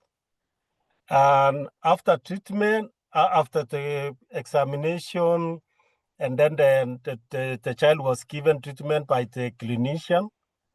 The child went home without being checked for immunization status. So the child was due because usually in Kenya we give at measles rubella at 9 months, and this child was 10 months old. He had not received the vaccine at 9 months, and again he had visited the facility with the mother for consultation because he was sick. Now he went home without being immunized. And I discussed with the nurse at the health facility about the case, and we managed to trace the child, and we called the community health promoter to follow up on this child, and the child was brought back to immunization after 1 week. That's my All right, thank you, story. Alfred Langat. We're going to have to stop here because the rest of all of the breakout groups are coming in. Thank you, Maureen Sambo and Alfred Langat, who on such short notice accepted, 1, to be the note taker, 2, to share a specific situation of health inequity. Meanwhile, this has been going on in 15 different groups. We'll see how many of them got to this point. Not only selecting a note taker, which is the main task here, but also beginning to document the situation. Here, everyone's coming back. All right, here we go. And welcome back. All right, please type yes if you were able, if your group was able to select a note taker. So please type yes in the chat. Okay, Collins, Esra, Gamda for Maureen, Chris. All right, wonderful. Okay. It looks like most of the groups were successful. If your group was not successful, type no, and then you'll have to do that very quickly when we move to the next phase. Back to you, Charlotte. Thank you so much, brother, and congratulations. It looks as though I've not yet seen a no in the chat, so it looks as though all the groups were able to appoint a note taker. And okay, I see Christine Akech that said no, we're still discussing. So you have to quickly I don't know which room is that, but you have to quickly get to decide on that as soon as you get back to the next round. I also noticed that some groups were already sharing the stories and trying to choose a situation to discuss on. So that's great. So remember, when you go back to the breakout room, you really have to focus the discussion. So each question in the note taker's template needs to be dwelt on by the group, but I really want to encourage you when you go back for this round to look into the situation, discuss, get as much detail as you need when it comes to the inequity itself, and then the context in which it's happening. Because the more of the context you have, the more you'll be able to do the root cause analysis. And also, while one person is speaking, the other colleagues should be able to share their thoughts in the chat. And thanks, Reda, for pulling up the note takers template. So my assumption was that if you're Just to say a word or two about that, Charlotte. So we would expect you in the 5 minutes to have at least filled in the note taker name in this section. When you go back, you're going to want to fill this out. Why? Because that way the group participants can stay in touch with each other. And then taking attendance is really important. So that'll be as soon as you go back if you haven't started that yet. And then Charlotte's also going to explain how the different parts work and which ones you should focus on in each round. Yeah, so maybe Reda, can you just stay on the template for a moment? Yeah, thanks, because I wanted to. So I saw groups that had already listed the names of those that are in attendance. So please make sure you are taking down the names of those that are actively participating. And active participation means either you unmute yourself and you're able to share in the discussion, or you are using the chat. Also, in order to save, but you can take down the names of everyone. For the person that is not active, you write inactive by their names. So one way to do that very quickly is for each person to type the name in the chat, or to go into the participants in the Zoom, and you just take a screenshot of that and you come and paste here. But the easiest way is just for people to write their names in the chat, and then you copy and paste. Now, the next thing will be for you to take down the name of the person whose story is being shared. If the person does not want their name to be shared, you can write anonymous. So once that is done, you now turn towards the first part of the template, which is the story. So this, when you go back now into this second round in the breakout rooms, you'll be focusing on the first part of the template, which is one person's situation that you will discuss. When the persons will share their story, you can take down, summarize their situation in the template. And if you want to ask a question for clarification, you want to understand the situation better, you can use the chat to ask, and then the person that shared the situation will be able to answer and give you more details. But the note taker is actually summarizing the situation in the chat. And this second round is going to be for 15 minutes. All right. Well, then here we go. So you will be going back to the same group. And this time, Charlotte has explained to you what you should focus on. You are going to have 15 minutes, but those 15 minutes go by very quickly. So make sure you make the best possible use of your time to make as much progress. If you finish part 1, you can. Is it okay, Charlotte, for folks to move to part 2? And one thing I also just wanted to highlight is, if you are not speaking, to avoid rowdiness in the group, if you're not speaking, please mute yourself. If you're not speaking, you mute your microphone so that others will be able to hear clearly. That's a good point. All right, here we go.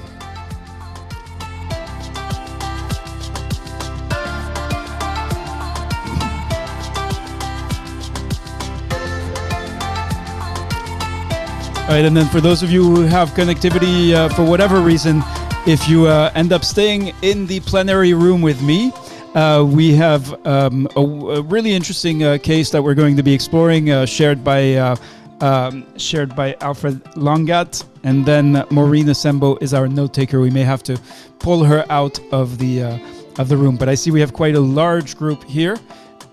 So you'll see. Let me pull out. Yes, Alfred Langat, and then Maureen Sambo, so that she can come back, continue her wonderful note-taking work. Oops, yeah. Okay, we do need Maureen to come back. All right, and she should be here. All right, so we do need... Okay, here is Maureen. All right, and we are going to be focusing on the case. So rather than having people disrupt the other rooms coming back in and out, we are going to be workshopping a specific case, and very pleased and really grateful as Maureen Sambo has kindly accepted to serve as our note taker. Maureen, how are you doing? Can you share your screen again so that everyone can see what you have already written? And then we do need Alfred Langat, who's sharing his story but was interrupted because the breakout groups came back in. So Alfred, back to you. And yes, so first perhaps Maureen, if you could summarize for us what Alfred has shared so far.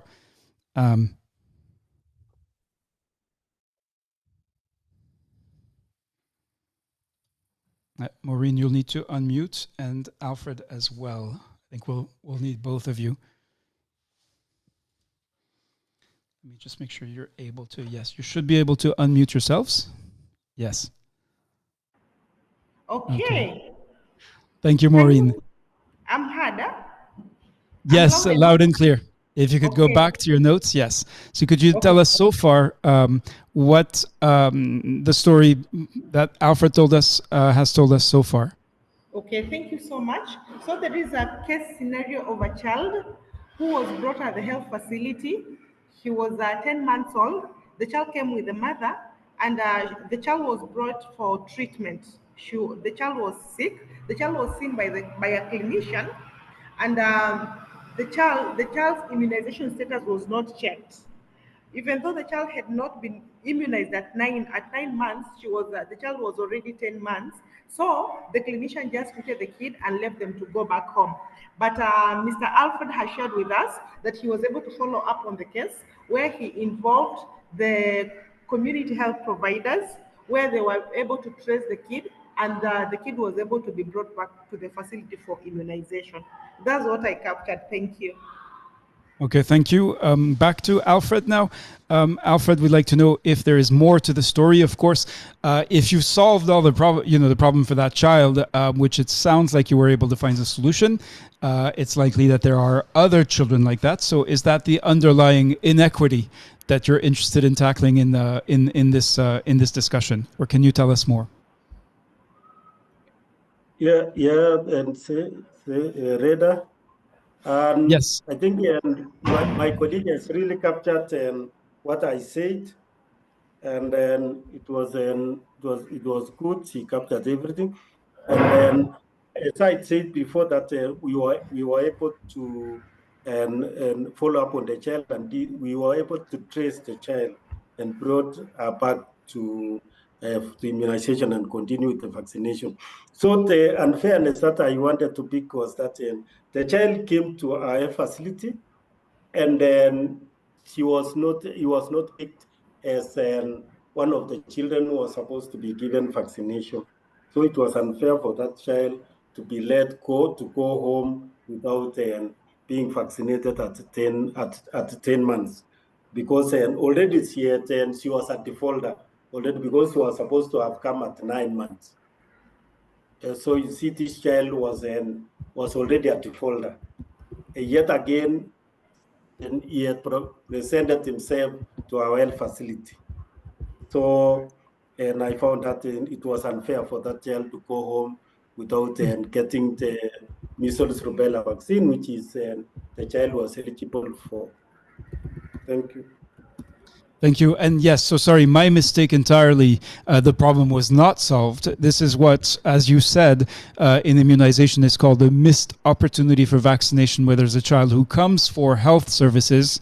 There's an opportunity to vaccinate, and that opportunity is missed. Okay, thank you, Alfred. So now we are going to. So if you were in a group but you lost the group, well, we invite you to stay here with us. Rather than, it's a little bit different from what Charlotte said, but we found this to be productive. Otherwise, people coming in and out of the groups can be quite disruptive. So we're looking for now. Perhaps we would first.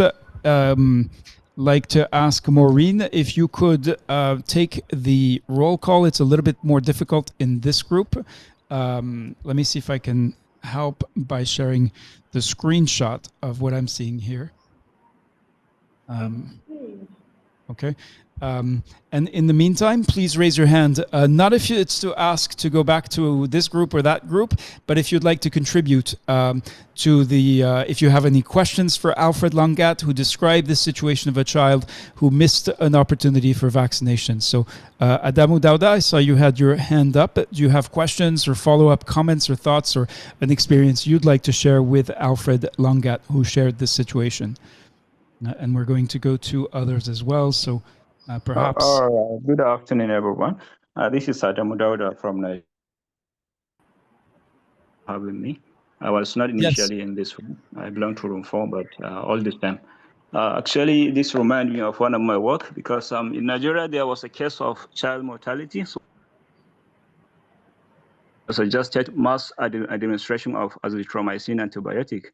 But when we went to the field to administer the drugs, I discovered that a lot of villages were not able to get the drug. So this is obviously, there is inequity in distribution of the drug. So actually, this is my experience I would like to share in the group. Thank you very much.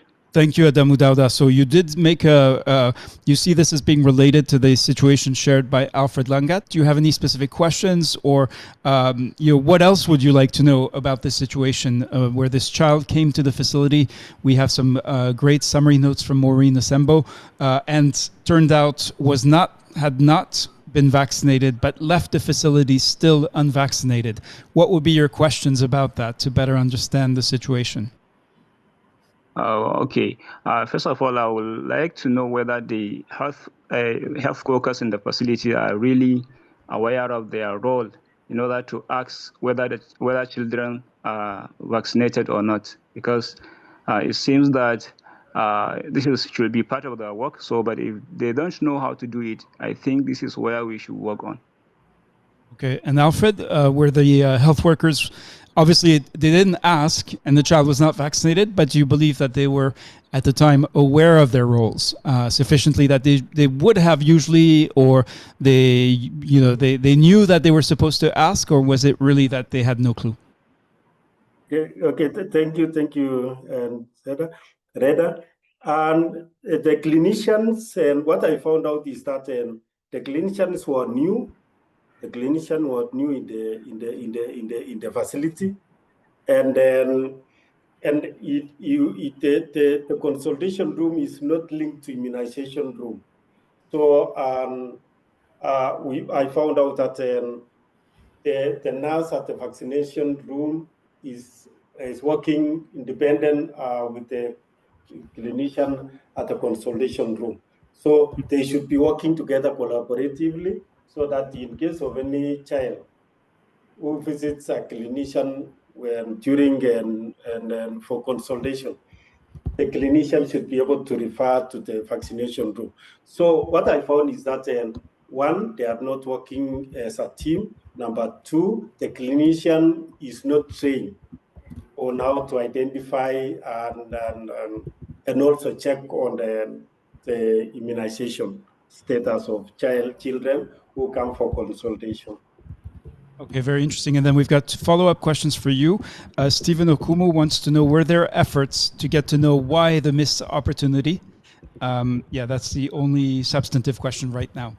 And then for Maureen, Olaide says that his name is not yet in the roll call. Maureen is very diligent, so you can trust if you make a contribution and actively participate in the discussion, then she will add your name. So Alfred, would you like to answer Stephen Okumu's question, please? Okay, why it missed opportunity is because the clinician is not trained on how to identify and the immunization the missed opportunity of the children who have missed vaccination. So the training or capacity building is the main issue. Okay, Olaide Oyelaja now says they have a question. So the best practice is to actually type your question first in the chat, and then we can come to you. But we're in this, well, actually not a small group. But Olaide, please go ahead.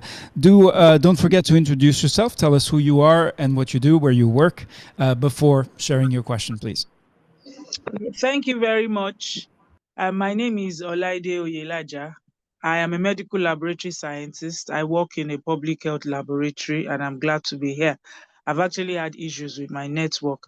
I read through the situation we are talking about, and I'm wondering if there is a proper documentation, because I believe that if the history of the child was well documented and the staff working there, they've been trained to check the history, then they would have known that that child was not immunized. Thank you very much. Right. Thank you. And just to say, I saw Maureen was scrolling already into part 2 for the root cause analysis. The reason I'm spending more time on the situation is because you need you need to gather as much information, as much data, as much evidence as you can before trying to figure out what is the root cause. It's very easy to give sort of, 5 answers to the whys and work through that very quickly and come up with an answer that actually not going to be helpful, unless you first spend time documenting and making sense of the situation. So we've heard vaccination services were working in a silo. We heard clinicians were not trained. There's a question about proper documentation. So those are some of the things that we have heard so far.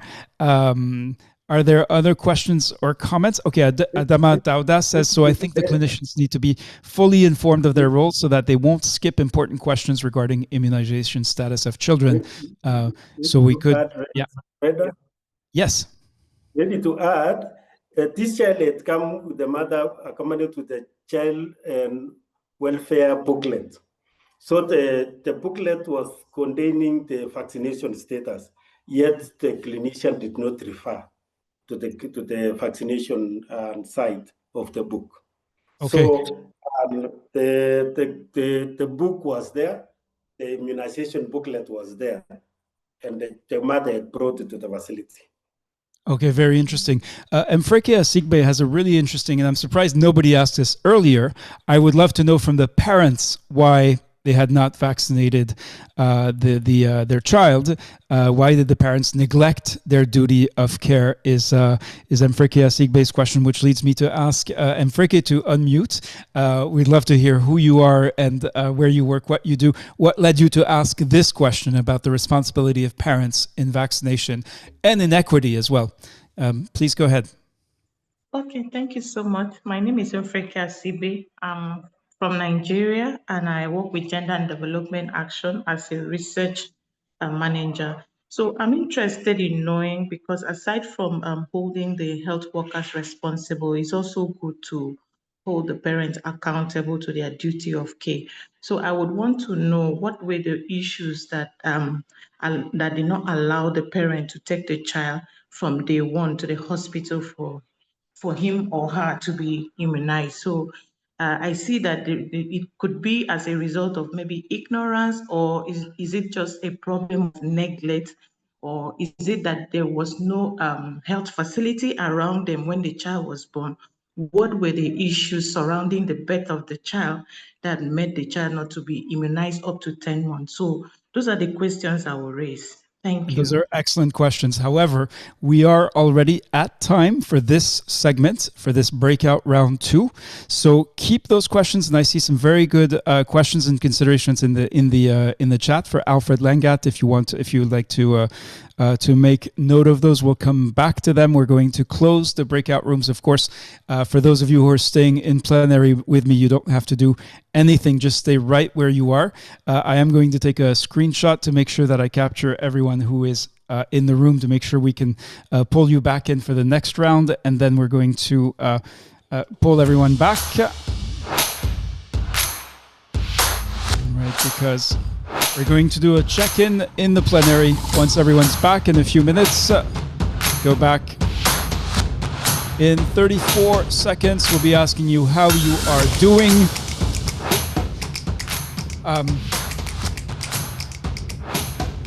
And then we'll go back into breakout through round 3 to start the root cause analysis. But I am going to encourage groups to spend more time on describing the situation, making sense of that before, rather than just jumping in, asking why. You need more information, more evidence, more background to make sense of a situation to the point where you're going to actually find the root cause. So here, everyone should be coming back in. All right, wonderful to see such an active, dynamic group. All right, it's time for a check-in, to opportunity for you to tell us how you are doing. So I'm going to hand it back to Charlotte. Charlotte, over to you. Thanks. Oh. And it sounds like you're having connectivity issues, Charlotte. Yeah. So, please. So, am I really breaking up so bad? You're back now, but it's pretty bad for a few seconds. Yeah. Oh, yeah. So, please, can you just type your group number in the chat, the note takers, and tell us if you were able to choose a story. And then we'll have one group. You raise your hand if you want to speak, or type your group number in the chat. You want to tell us how you are doing. Okay, so we'll start with Afayo Rachel. Let's see. Yeah, and I think Charlotte is out. Maria, are you able to take over? So for group 11. Yeah, Charlotte, I'm afraid you're out. Maria, are you able to take over for Charlotte? Of course. Okay. I'm here. All right. Okay. Well, over to you then. Afayo Rachel is from group 11. Okay. All Please right. go ahead, Rachel. Thank you so much. And this is not a presentation yet. We simply want to know how the group is doing and what progress you've been able to make and any challenges you may have. All right, thank you. So we are group 11. We are 6 members, and we were able to pick a story from DRC. and we are having good progress. Just that shortly before we got back to the main group, a few members dropped off, I think because of connectivity. And the other challenge we have is that one of the members is from a French-speaking country and is French-speaking, but we are trying to manage to be slow so that we keep him at pace as well. That is from group 11. Thank you so much. Thank you so much. That's great to hear. Thanks. I was going to ask Stephen Okumu that your hand is raised to let us know how your group was doing. So Stephen was actually with me, so he was. Yes, okay. so I suggest we focus on the other groups. Okay. And I can see. Eric? Let's see. Yeah, there's actually people were asked to type the group number in the chat, and then I added the raised hand. But I think there may be some leftover hands there. Group 3, Matthew Ogonaya, was next after Afayo Rachel, who typed their group's name first.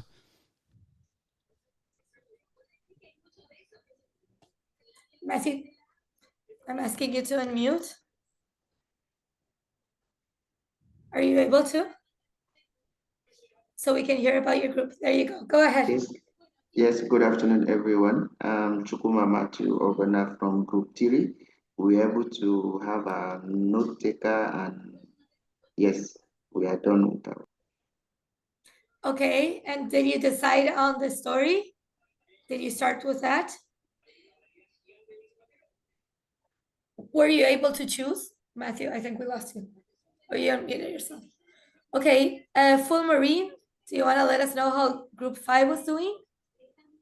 Thank you so much, Maria, for giving me the floor. Group 5, we had 7 members. Unfortunately, we lost one of us to network. Network kicked her out. We had a very active team. We had 2 persons share their stories, and they were almost similar, though one was from South Africa and one was from Nigeria. But we concerted as a group and we picked the story from Nigeria. So that's the story our group will be working on. Thank you, and over. Thank you so much, Marine. How about Group 15, Ezra Abdallah? I'm asking you to mute. There you go. How are you, everyone? Yes, we were able to. Actually, I'm the note taker, and my group is very active. We chose the story, we summarize it, and we even went to the analysis. Thank you. That's great to hear. Collins, just a word about that, Maria, before we hear from the next group. Just a word about that. So we stayed in the plenary and are having exploring a really interesting case from Alfred Longat and with Maureen Sambo, who's doing a wonderful job as a note taker. But the group was tempted to jump right into the whys, and I actually recommended that we focus more on fleshing out the situation. Really, before you start asking why, you need as much information, as much evidence, as much data as possible about the situation. Otherwise, no matter how good your analysis, you're likely to be missing pieces of information. So I don't know if that was the case for the group we just heard, but just to keep that in mind as you work. And of course, we realize here you're under a lot of time pressure, but you'll be answering similar questions in your course project, which is why this is really deliberate practice today. Back to you, Maria. Thank you so much, Rita. You're absolutely right. Collins, do you want to tell us how Group 7 was doing, that you identified a story? Yeah, for sure. Yeah, I think our group was very quick. We had Chris who volunteered to share her story, and she shared quite a bit on a little case that we had. And very effectively, we sort of listened to her and got inputs and started asking some questions, clarifying questions. And we got into the whys a little bit. So we got until, I think, the 4th why, which was where we ran out of time. That's great to hear. Eric, tell us about Group 12. You're ready. Yes, thank you so much. We started off with 6 people, but 1 person dropped off. We don't know why, maybe due to connectivity. I must say we have a very active group, very smart, a group of smart people. We identified a very interesting story, and we started developing the details of the story. We came back to the breakout room just when we started looking at the whys. But I must say the group I'm really excited about this group and the story that we have at hand. So happy to hear that. Thank you very much, Eric. Marina Sambo, do you want to tell us about room number 1? How was that? So she actually means the plenary. That she's our note taker. So it'd be lovely to hear from her actually. Okay, let's go ahead. Can you speak? I've asked you to unmute. Maybe you have some connectivity issues, or you can find a sign asking to unmute. No problem. Was Dr. Faisa also in the plenary, or she was actually room 1? Well, let's dive back in, Maria. We'll have more time where the groups are actually going to present their work, but we are going to go into breakout round 3, and there indeed, I do urge you, especially when it comes to your own course project, to spend time on describing the situation. But then we also have the opposite problem where somebody spends all their time describing their situation and then they don't do any analysis and they don't come up with a plan of action. So it's really about finding the balance. I think we are going to extend this session to 20 minutes. We have to check with Charlotte what's happening with the time. So you'll be staying in the same group. This time you'll have 20 minutes to really dive into the root cause analysis and to ask. It's not just answering why 5 times. It's asking why, taking the answer to that, and then asking why about that answer. So that's really the key.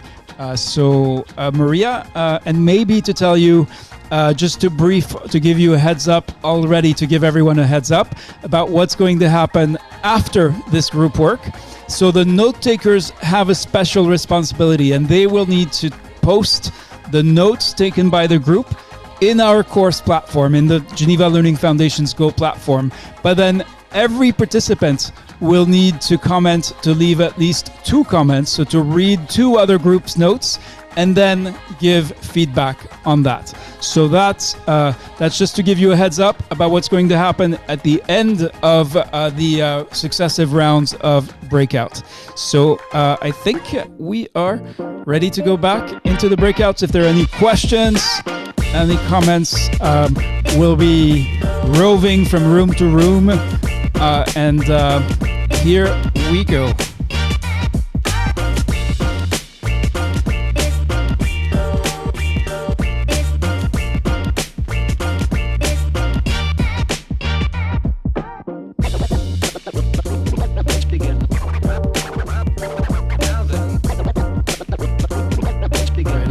For everyone to clear out before figuring out. Okay, and this is what I thought. I accidentally, so Charlotte was disconnected, came back, and is now in room 5. So let me just pull her back in so we can make her a. Yes, here we go. A co-host. Okay, sorry, Charlotte. I thought you might have dropped off, lost the co-host privileges, and so I was just pulling you back in to make sure you had that going for you. So it has been, we're having quite... Are you able to hear me now, Reda? Yes, it is. I hope it is truly better. Just to brief you, we are having a great discussion in the plenary room. So no need to reassign people to to the rooms they were in. They can join the plenary group now that they're here. In fact, I have to pull back in a few of the people before we can usefully get started, I think. Yeah, I took note of that, but I realized too that when we reopened the breakout room, some people that dropped out earlier were now able to access their real, because I remember Kasimu, that room 5 was looking for, was able to rejoin his group now. Okay, well then, yeah, I'm seeing who to get them. Yeah, I'm seeing to see who's unassigned, and then they can definitely stay with me. For the others, if they've made a contribution, I'd actually like to keep them with me, if that's all right. Yeah. And we have a great note taker, Maureen Asembo, and let me see, Solomon Mazuka. So pretty much everybody that I had should still be here unless they've dropped out of the session completely. So for those of you who are joining us for the first time for this breakout round 3, I'm going to ask our talented note taker, Maureen Asembo, to share her screen, give us a quick recap of the situation we're looking at, and we are going to deep dive into the root cause analysis once she has given us this recap based on the story, the situation shared by Alfred Langat. Maureen, I hope that you're able to speak to us. Okay, and it looks like Maureen may have lost her connectivity, so we may need a another note taker. Yeah, it looks like Maureen is unfortunately. We've lost Maureen, and this is going to happen in in different groups. So we're going to go through I'm going to share the template and going to give a quick recap. The situation we discussed from Alfred Langat is there's a 9-month-old child who visited the health facility and left, and it turned out that he had not been vaccinated. He came with his vaccination card or handbook. The health workers who took care of him did not spot that. And the child left without catching up on vaccines. So this is what we call a missed opportunity for vaccinations. We've already filled in a lot of the situation. I'm hoping Maureen Sambo will come back. We have, of course, Alfred Langat. Alfred, can you sum up and provide any additional information before we dive into the root causes? Yeah, sure, Reda, Sadiq. And on the side of the parents, their socioeconomic status is low, and the mother is a single mother with other 4 children. So the mother is having 5 children plus the one who was being brought to the facility. And they are living about 2 kilometers from the health facility. And she does plucking tea as an socioeconomic or an idea. She plucks tea so that she can get something to raise her children. So she finished secondary, that is in Form 4. She did up to Form 4. And then and when she came to the facility, she said that she was not aware that the child was supposed to have been brought at 9 months. So those are some of the issues that she said during when she was followed up and brought back to the facility and the child to continue its vaccination. Okay, thank you. I see Ishai Goyal and Emmanuel Musa from room 11 are both have asked several times for I've already help. I think I sent Emmanuel Musa and a couple of other people that indicated one person was a note taker. So I reassigned them to their rooms. Okay, they're still calling for help, but okay, if that's, Isha Goyal keeps sending distress messages. So if it's possible for you to join even briefly, just to make sure that room 11. And I don't know, you should be receiving the messages too as co-host. Are you not seeing the ask for help messages at all? No, I didn't see them. Okay. Usually I do, so I'm surprised. Yeah, they're quite intrusive, in fact. Yes, but okay. All right, so thank you, Charlotte. So we are now at the stage where, in fact, the last questions in the previous round were about why haven't the parents vaccinated their children. So for Seydou Amadou Traoré and Victor Amaechi Onwu, please stay here. This is a very interesting situation. I'm sorry that you were disconnected, but we gave clear guidelines to make sure that you would not be. We realize in some cases it's connectivity, but you're welcome to contribute to join this discussion. And we want to make sure I am taking screenshots because Maureen Sambo, our initial note taker, has not been able to maintain her connection. So we are going to, but I will make sure that your participation is recorded, and we'll be submitting notes on behalf of the group unless we have someone else who'd like to volunteer as a note taker. So Stephen Okumu, I don't know if that's a hand up that's left over, or if you'd like to now add to this discussion. We're going to now go through the part 2, the root cause. So we'd welcome contributions here. We're also going to go to, let me see, Olaide Oyelaja. We'd love to hear your answer to the first why. Perhaps Maureen Samuel Mfreke Asikbe, inviting you to unmute. So this is a case of missed opportunities for vaccination. Alfred Langat, yes? Yes. Alfred, so let's start with you. So you've described the situation of a missed opportunity for vaccination. And so we're now filling in the first why. Why does this situation happen? Why did this happen? What would be the first level of your answer? Okay, the first level of my answer, there are two things here. One, the mother was not aware of the return date of the child. And Was not number aware of two, what, sorry? was not aware of the return date, when to come for subsequent vaccination. Yep. Yeah, Right. not aware Got it. of Yeah. the return for subsequent vaccination. And then two, the healthcare worker failed to screen the child for immunization. Yeah. Yeah, or for missed vaccinations. Yeah. Okay. So then it's clear that, again, most problems have more than one cause, right? That's pretty clear.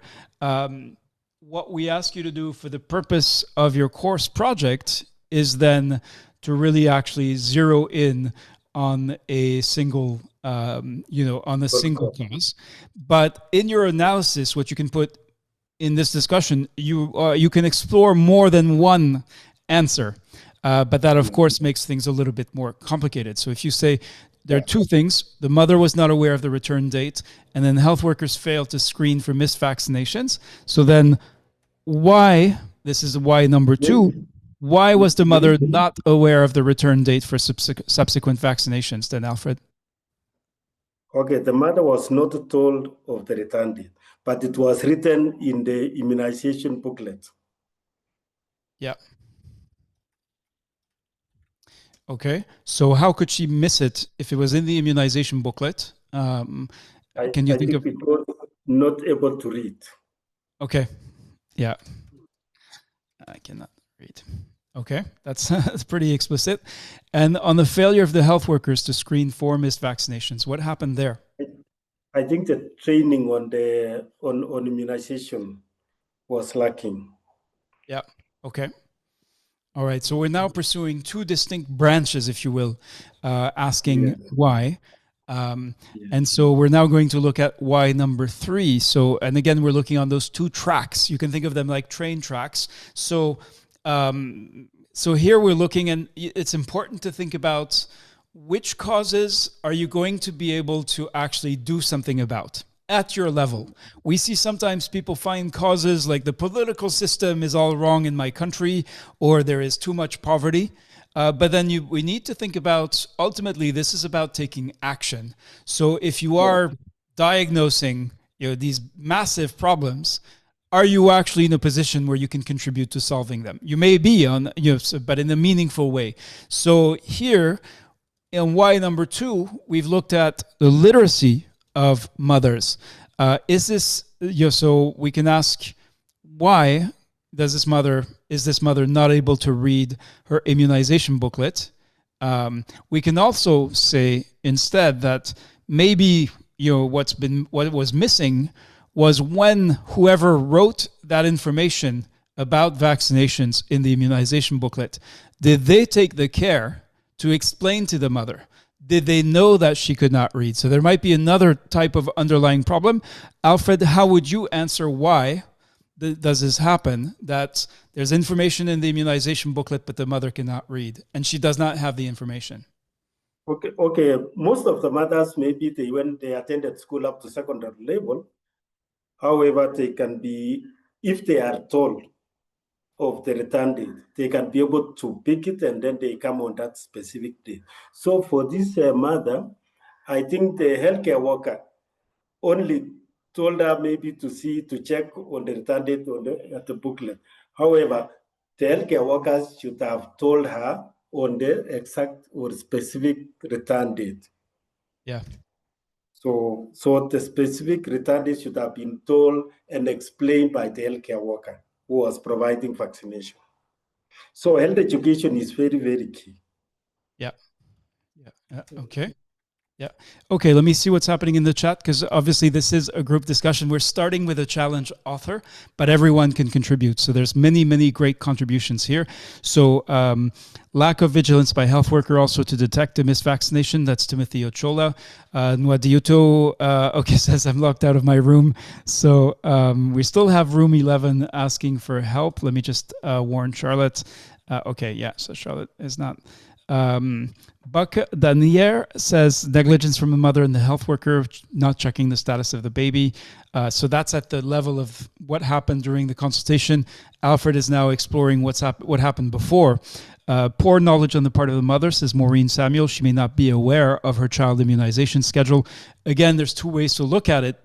Was it the responsibility of the health worker to make sure that a woman who cannot read, you don't just tell her, look in your booklet. You take the time to understand what is her level of literacy, and then you take action. If you don't do that, then you're responsible for some of the inequity and the consequences here. Logistics issues, transportation are fair to health facility. Her work with a demanding time in the tea plantation. Ebrima Barrow says root cause could include one, ineffective communication between the health workers and their caregiver, gender-related barriers for women caregivers. Timothy Ochola says failure to notice the immunization scheduled by a mother could be attributed to a poor level of literacy. Olaide says maybe the woman is not literate. So I realized this was a few minutes ago, but I just want to acknowledge and recognize all of the people who are contributing. Stephen Okumu has a really interesting suggestion, says there's also a need to give phone reminders. Okay, so those are some of the comments we've had so far. Let's go back to the why number 3, looking at the second part. So you said lack of training on immunization for health workers. Alfred Langat, so why is there lack of training of the health workers who saw this child on immunization? As I had indicated in the background, that the staff is new, just newly employed and was working at the health facility. So he needs to be oriented or sensitized on immunization, the messages, how to screen, and then how to give messages on immunization to caregivers. I thought you also said, though, that it was that there was the immunization part of the facility is kind of off to the side, doing its own work, but not really interacting with the rest of the facility. Is that part of it? Yes, sure. Okay. All right, let's not jump ahead, perhaps. Are there other specific suggestions? Type in the chat. You can raise your hand if you'd like to speak, to add your own voice to this analysis. And we're looking at this case that we're all working on together. But remember that your course project is due on Friday. So this Friday, by Friday, you're going to have to go through a process where around your own situation, you cannot use Alfred's. Around your own situation, you're going to have to do the description of the situation, the root cause analysis, all the way to the action plan. What can you actually do about it? Realistic, tangible actions, practical actions that you can take. All right, so let's look at why number 4. So again, we're looking on 2 tracks. Let's go to, all right, and we've heard from Stephen Okumu several times. So I would love to go back to you, Stephen. I know you're going to have very interesting things to say. Let's see if we can hear from Martina Ezeyama, Lucy Adebayo. Let's see if there are others who are able to speak here. And let me go back to the, let me go back to the root cause analysis. Maybe Patrick. So you need to raise your hand first. Let me know that you're ready to speak. But if you see, if you're being asked to unmute, then please unmute your microphone so that we can hear you and that you can come in on these root causes, knowing that we have, let me see, how much time do we have?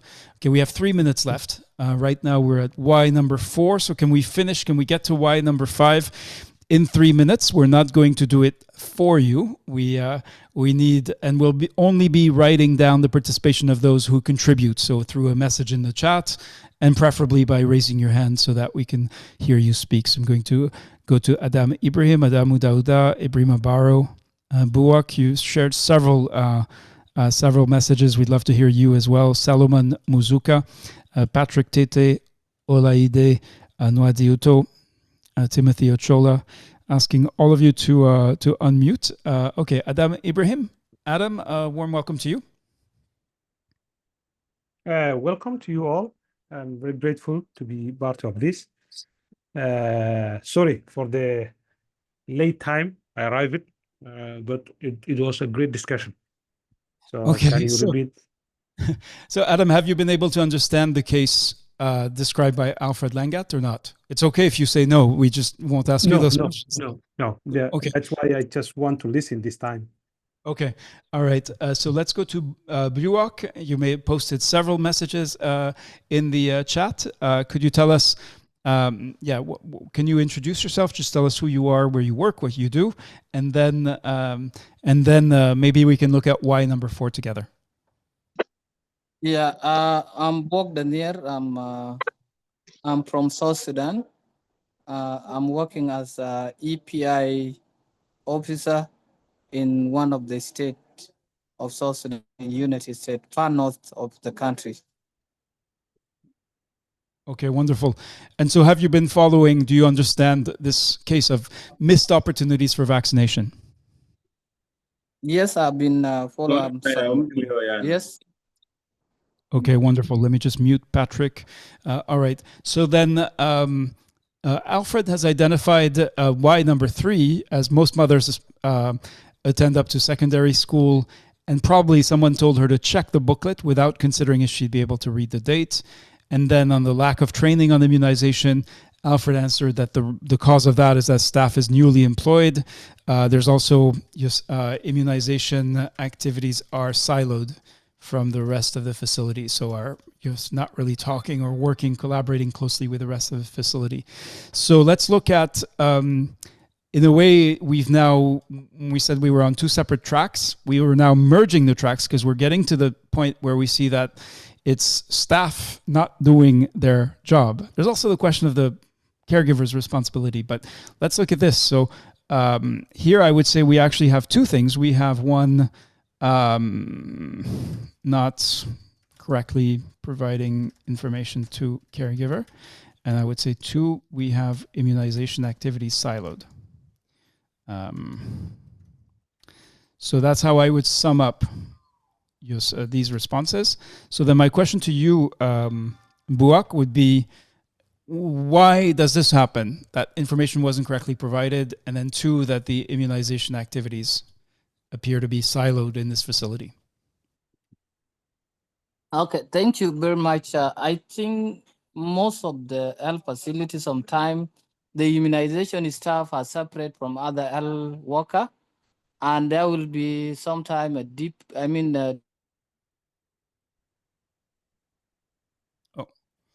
We've just lost Buok. I would ask, the question is why they're separate from the facility, whether there may be practical reasons for that. There may be very good reasons, but here we see a clear instance like of... a separate... Yeah, sorry, Buok, at least you were cut off for me. We didn't hear you for a few seconds.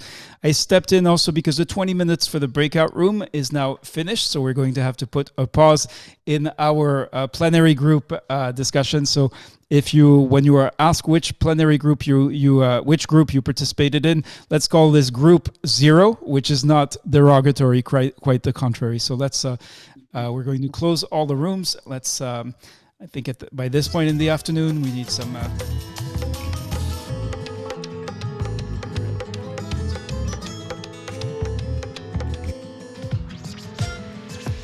all right, we've got about 45 seconds before everyone comes back into the plenary. And now we're at the juncture where it's going to be quite interesting to hear the groups present their work. So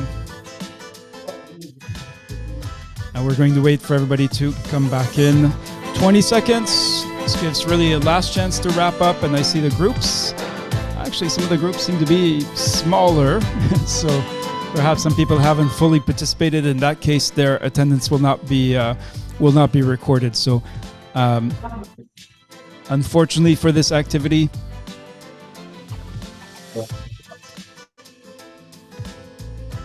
so for this activity, we do require full participation. So people who drop in and out, or people who, unfortunately, we will not be able to recognize your participation. All is not lost, because you should really focus on your course project that is due Friday. The course project is the one activity, it's the key deliverable in the course. And if you miss that, you will not be able to progress in the course beyond after Friday, basically. So If you haven't looked at that yet, and when you please do go and look at the course website. You'll find when you do that start on your course project that everything we do in this session today is designed to help you with your course project. So we're going to try to go back to Charlotte. Otherwise, Maria will step in now. We're going to take the group presentations. So we expect groups by now to be able to present two things. One is, the first is the situation. We need a quick recap so we get the essential facts of the situation. And then second, we need the root cause analysis. So Charlotte, I'm hoping your connectivity is with you today. I hope you are able to hear me, and thanks, Reda. Welcome back, everyone. So really, we want to, as Reda said, we want to hear from the groups. Tell us what you have done. So if you want to be the group that presents first, can you just type your group number? If you are the note taker and you want to present your group work, you type in the chat. So we'll take in order of, so I see room 15, 5, 3, 7. So I'm making a note of that. Maybe we can ask Maria to help with keeping track of who's going to present and I'll do that. Yeah, great. I'll keep track. 8 and 6. Okay, we might not be able to hear all the groups, but we are going to start with group 15. So the note taker from group 15, are you able to unmute yourself? Yeah, and maybe Maria can tell us who that is. I've lost track. That is Ezra Abdallah. So Ezra, we are asking you to unmute. Yep. Yes, hello everyone. Wonderful. So in short, our story is Namdutu was a healthcare worker in a village where she met a 16-year-old girl living in a remote village in Anambra State, and I hope I'm pronouncing that right, in Nigeria. The village is a remote one. The girl suffered from severe genital schistosomiasis, and she didn't receive treatment for that. Listening to the history of the girl, she came up to many conclusions that why this girl was not able to seek care. First of all, there was no nearby healthcare facilities, and the family couldn't afford going to a private healthcare. The girl was 16 years old, so it's above the age of the Mass Drug Administration for schistosomiasis in her area, and the area that she came from was not classified as an endemic area. So after doing a thorough investigation, they were able to diagnose her correctly. They took her to a place 16 kilometers away from her village to do the investigations and to start her with the medications and treatment. So we started to analyze this story. In fact, we were able to do till the fourth why. We didn't have the time to finish. However, what we came up was very interesting. The first why this girl didn't receive treatment for severe schistosomiasis were several factors. So we thought about prioritizing it, but when we wrote it down, they all came down to a similar or the main cause. So firstly, the age was beyond the age limited, the limited age for the program of the mass administration. As we said, they focus on children between 15 and 14, and she was 16. The geographical location that she came from was classified as non-endemic area, and there was a discrimination toward the people presenting with genital health problems. So this is our first one. 3 reasons, but bear with me, they will end up with one reason. So the second why was why the age was a problem and why the geographical location was a problem. Well, both of them can be explained by the lack of resources. There is limited resources to given to health. So they should focus on a certain age group, and they should prioritize the areas, which is endemic areas, which is village. The village was not included in this. So why there is discrimination? It was part of the cultural beliefs of the people in the place. So the third why is why there is a limited resources and why there is stigmatization. So while there is limited resources, it was due to the the limited fund from the government and all the donors, because the issue was not simply, it's not prioritized. The endemic diseases or the neglected tropical disease not prioritized in the national health care. And why stigmatization? it's related to not culture, it's actually related to spiritual belief, that the people think that this disease, when it comes to very sensitive genitalia problems, it's a sort of punishment from God. So we ask ourselves why there is a limited fund from the stakeholders, why the people think that it's something related to punishment from God. It's all end up to the lack of knowledge actually about the importance or the effect of the tropical diseases from both the community that resulted in the stigmatization and from the stakeholder that resulted from a limited fund. So we didn't finish it. We didn't write up the fifth why, but it's interesting that all this reason end up with lack of the importance and the perception of the effect of tropical diseases on the quality of life. Thank you. Thank you so much for sharing that, Ezra. Reda, I want us to listen to a couple of groups and then maybe we'll turn back towards, and please, other group members, feel free to type if you have any comments or questions in the chat in terms of what you are hearing with the root cause analysis. But I think the second group was group 5, that is Maureen, full Maureen. So Maureen, I'm asking you to unmute. Thank you, Charlotte, for giving me the floor. We're in group 5, and we actually got a story from Nigeria. A colleague was sharing a lived experience where she rushed with her father to the hospital who had a cardiac issue that was really not fatal at the time if it was managed. But when they went to the hospital, first, the nurses were exhausted, the reception was poor, and the father actually needed oxygen, and there was only one oxygen tank at the time. And there was a doctor in that same hospital whose mother was in the intensive care unit and oxygen. And so when the nurse realized that the father was gasping for oxygen, they went to bring the tank, and she was kind of interrupted not to bring the tank, saying that the tank was a reserve for the doctor's mom, who might need it if the other one she's on runs out. So they had to rush with their father to another hospital, and all of that delay made them to lose their father, because before they got to the hospital, he was not there. And while they were moving in the process, they met a little girl who too lost her life because the family could not afford to pay for blood donation. And so we took the story and we were trying to walk through to look at the whys. We got a couple of them. We didn't complete it all. But for the first why we saw that there was negligence. And asking ourselves as to why there was negligence, we realized that there was staff burnout because the staffs were actually looking exhausted, so they were tired.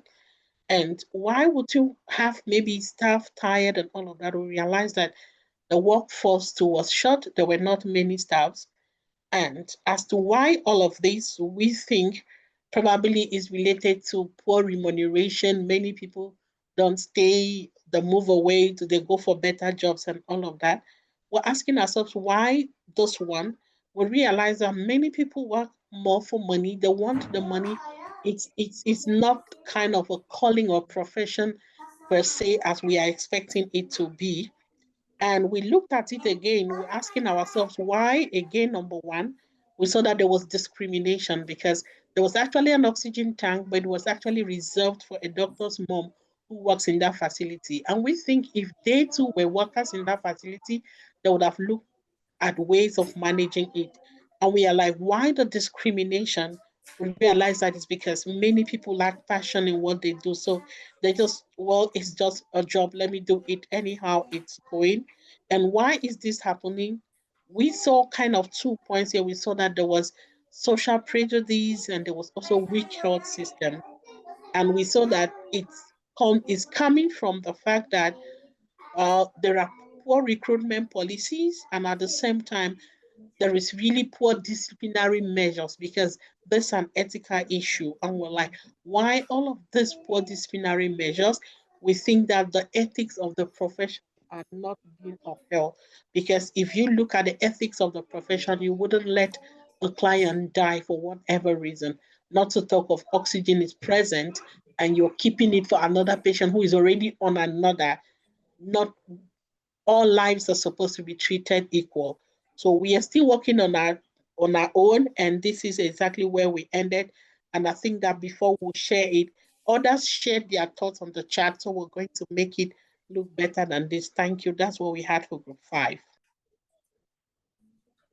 Thank you so much for sharing that, Maureen. There are so many groups that are still left and we are running out of time. So I'm going to turn to Clement Avoka. That's room 3. Thank you very so much, Charlotte, and thank you, Rita, for this opportunity. Yeah, so we are in group room 3. We were 8 in number, but we keep getting the number reduced to around 6 when we were done with this work. And we discussed a story from Nigeria. It looks like all the stories today are coming from Nigeria.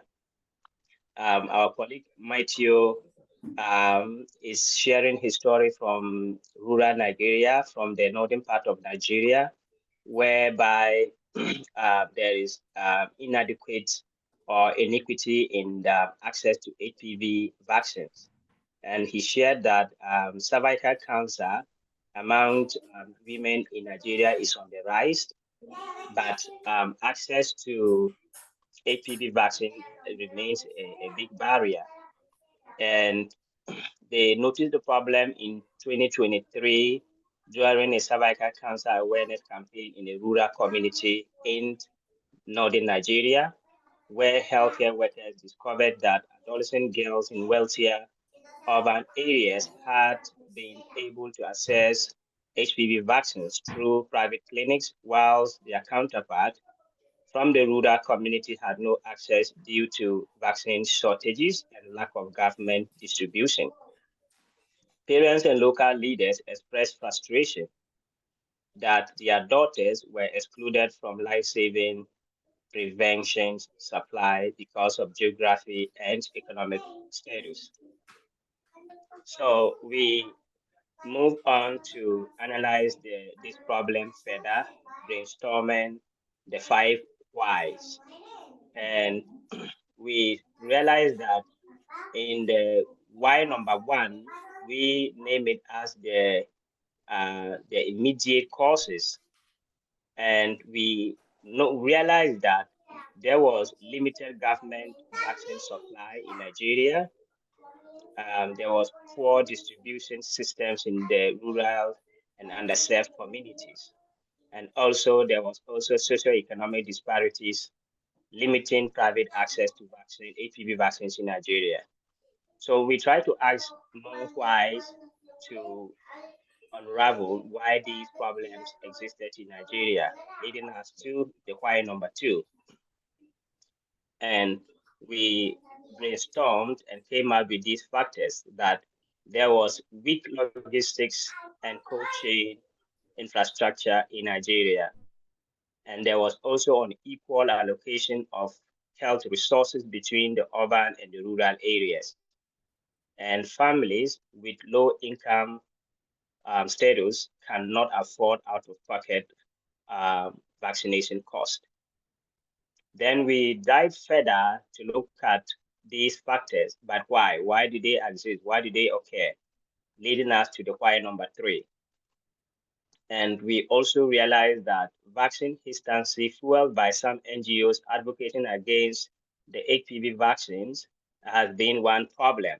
He shared that there are some NGOs that are in the social media spreading information that the vaccines are actually an effort by the Western countries to depopulate Africa, and that has been one of the challenges. Then we also have misconception about HPV vaccine safety and fertility myths. And why did they, why are the NGOs or those who are advocating against this vaccine succeeding? They are succeeding because they are able to convince the population that the vaccines, when you take it, you become infertile, and when you grow up, you cannot give birth. So they actually discouraging young girls who need this vaccine the most to stay away from the vaccine. Then we also have spread of this information through community networks and social media. Then we try to look at the why number 4, and we realized that inadequate national health communication strategy to counter these myth and misinformation and disinformation had been a problem, is contributing to the problem. Then limited government prioritization and funding for HPV vaccines is also another contributory factor. Then structural inequities in Nigeria health system, that is the urban biases and weak accountability systems. Then we try to look at this problem deeper in the why number 5 by trying to identify the root causes and Yeah, why the root so causes exist. Clement, I'm sorry to interrupt you, but cognizant of time, can you just tell us like the root cause that you people settled on after the Okay, 5 why?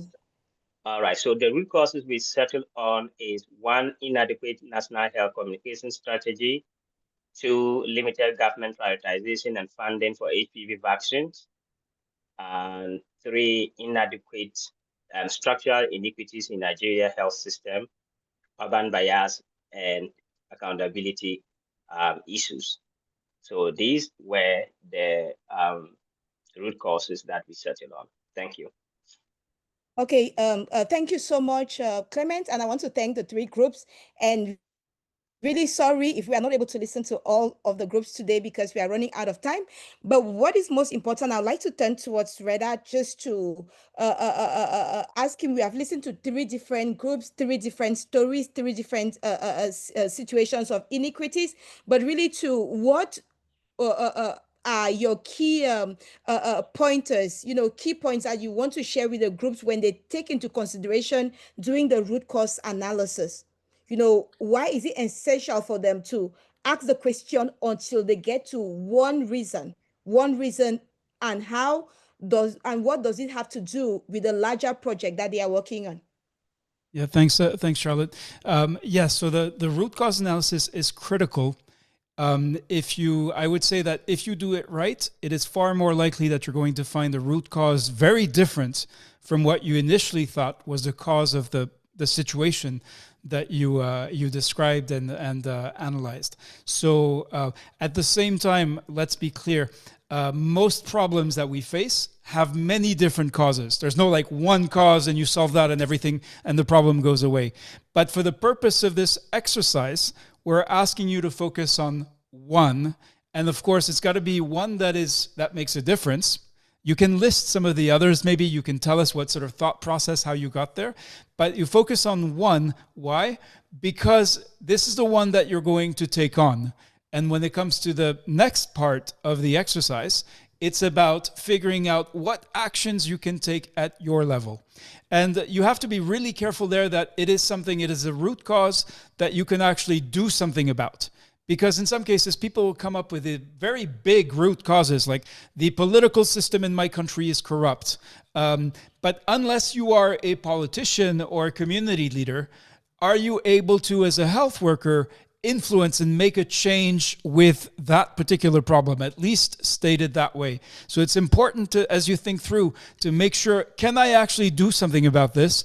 If not, then look for a different root cause, that's something that you can actually take action on as a health worker, as a community member, whatever other hats you may have in your community to make a difference. And what you're seeing on screen, if you have not seen this yet, is critical. This is the rubric for your course project. And before we go back into the last breakout session, this is really your roadmap.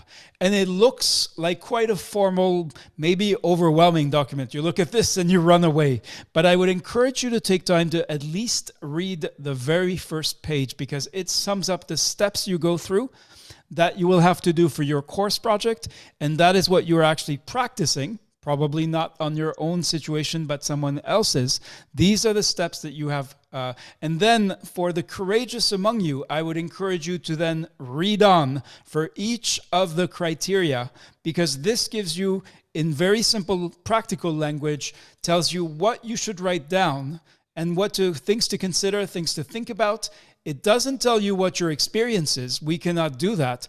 But it does tell you really step by step how you can actually put together a project that you will not only be proud of, that you'll get feedback from your colleagues on, but then that you'll be able to use. You could take to your boss, you could share with your colleagues and say, we have this problem and here is what we can do about it. So that is the overarching aim of this course. There will be certification, we'll tell you more about that, but this is really about prompting you to action, but thoughtful action. We see people who are very angry or very eager to take action, but without thinking, without analysis, it is unlikely for that action to be productive. So that is really what we're prompting you to do, and getting to the root causes and then finding the one that you're going to work on. That is really a key critical step if you want to get the most that you can out of this exercise, so that, with respect, we've heard some very dramatic, I would say some terrible situations already. And we know that's just the tip of the iceberg. So we're not just here to listen about how horrible things are. We're here to figure out how we, by connecting together as health professionals, as people working for health, we can do something about it. So that's really what I encourage you to keep in mind as you work through all of the formal steps and stages. And I hope Charlotte will give me a chance to show you a little bit the platform before we close, to show you exactly where to go and how to do it. Back to you, Charlotte. Thanks so much, Reda. So I think before we go back to the final breakout room, we'd like to tell you what comes after this. That's the next steps in a few minutes. Okay, wonderful. Thanks, Charlotte. And so what I'd like to take you to is really to show you how easy it is. I'm going to try to convince you, especially if you got all these messages and you weren't sure what to do. You know Zoom, so you registered for Zoom and you're here, but you haven't seen what's showing on my screen yet. This is the course platform, and you will not be able to progress in the course, to get the best out of the course, if you don't join, if you're not active on this platform. You did enroll, which is why you're receiving all these emails. But you can see here that we have Discovery Day here, so that's where we're at currently. And you can see there are 3 things you need to do in Discovery Day. So the first is this Zoom session. So you've done that, or almost. We're almost done. Second is we do have information, advice, guidance on how to give helpful comments to other groups. It was wonderful. I shared a few of them on screen. Somebody said that was great. The oxygen case was really, is a really poignant one. But your job is to do more than just say good job. Your job is really to help other groups think more deeply about their work. And so that's explained here. And then the main task is here, Discovery Day, is to share your group's work. So you may say, well, my note taker has the notes. So how can I share my group's work? So you actually, if you're not a note taker, you need to make sure that your note taker has done their job, which is outlined here, to create a new post for your group. Now, for all participants, we ask you to find your group's notes and then to help 2 other groups with your ideas. So we actually need to correct that, what step 2 says, but to complete this activity, so to be able to progress in the course, you need to post at least 2 comments about the work shared by other groups. So that is really what you'll need to do after that. And then we ask you to share your feedback, and we ask you to do this before midnight tonight. After midnight, you won't be able to do it. And I actually can't, I'm not sure if I can show you what the questions are, but again, there's a very simple set of questions. Let me just asking you how this session went for you, and this is really your opportunity to give us feedback to help us improve as well. So just to sum up, and what's coming next, focus on your course project. And all of that, everything you need for your course project was in day 1. So if you've been diligent, you already know what the rubric is. You already know and you've already started writing your project. If you haven't, that's okay. Go to day 1 on the platform and get started. Why? Because it's due on Friday. Now, tomorrow, there is the day 3 session. So you can see here again, you can go to Exploration Day and find the day 3 session and figure out what you need to do. But in order to access day 3, you need to have completed these 4 things. Tell us about yourself, honor code for all participants, download the rubric, and the day-by-day planner. What does complete mean? If I go, for example, to the day-by-day planner, So first of all, you have information that tells you really what you're going to be doing each day in this course. The key is to mark as completed. If you do not click on this button when you finish viewing a page, when you've finished what you need to do on that page, we will assume that you have not done this page. And we'll be receiving messages from us telling you you're late, telling you how to catch up, trying to support you. But you need to click this button wherever it appears once you are finished. So that is the day 3 session. To get ready to access the day 3 session, you'll need to do those minimum things. And then on day 4, on Thursday, we'll have a support session. So just to sum up, you have some things left to do after the session is over that you need to do today. If you want your participation to be counted. So after the session, focus on your course project because it's due Friday. Join us tomorrow for more group work, which will help you to do your course project. And then focus on the get ready. If you need help, if you need support, on Thursday, we'll be hosting a special session just for that purpose. Again, everything you need is in the course platform. The other last thing I'll show you is the community.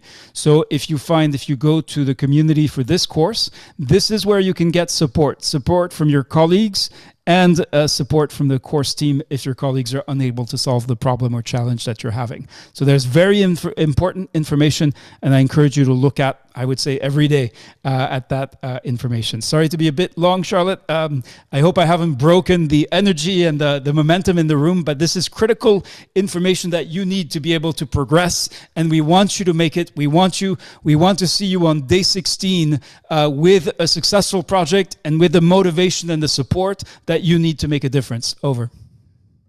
Thank you so much, Reda. So, and please do not worry, we are going to share with you afterwards the links, but like Reda showed on the screen, everything is on the platform where you go to submit your feedback for today's session and where note takers will submit the group work. So we are going to send you back into the breakout room for you to continue to make progress on your work. And tomorrow, for those who are worrying about their group numbers, tomorrow you'll be assigned to different groups. So your group for today was for the work today. Tomorrow you'll be a different group where you work on a different case.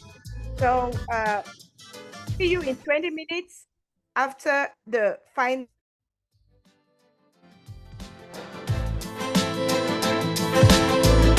Thanks, Charlotte. So everyone should be going back to their breakout rooms. If you have missed out, you're going to be staying with me. We're workshopping. We're exploring this situation of a missed opportunity for vaccination that was shared by Alfred Langat. I'm hoping Maureen Sambo, who is such a great note taker, is back, but it doesn't look like she's back with us. So please, if you don't get taken to a breakout room, well, you can put that you were in breakout room 0 and you're actually working with me on this case. We'll be going for 20 minutes, and let's see where. Yeah, I have the plenary group notes here, and I'm just going to close. I'm just going to go there. Yeah. So I'll be filling in. I've kept this one sort of clean, but I think we were almost at the 5th why.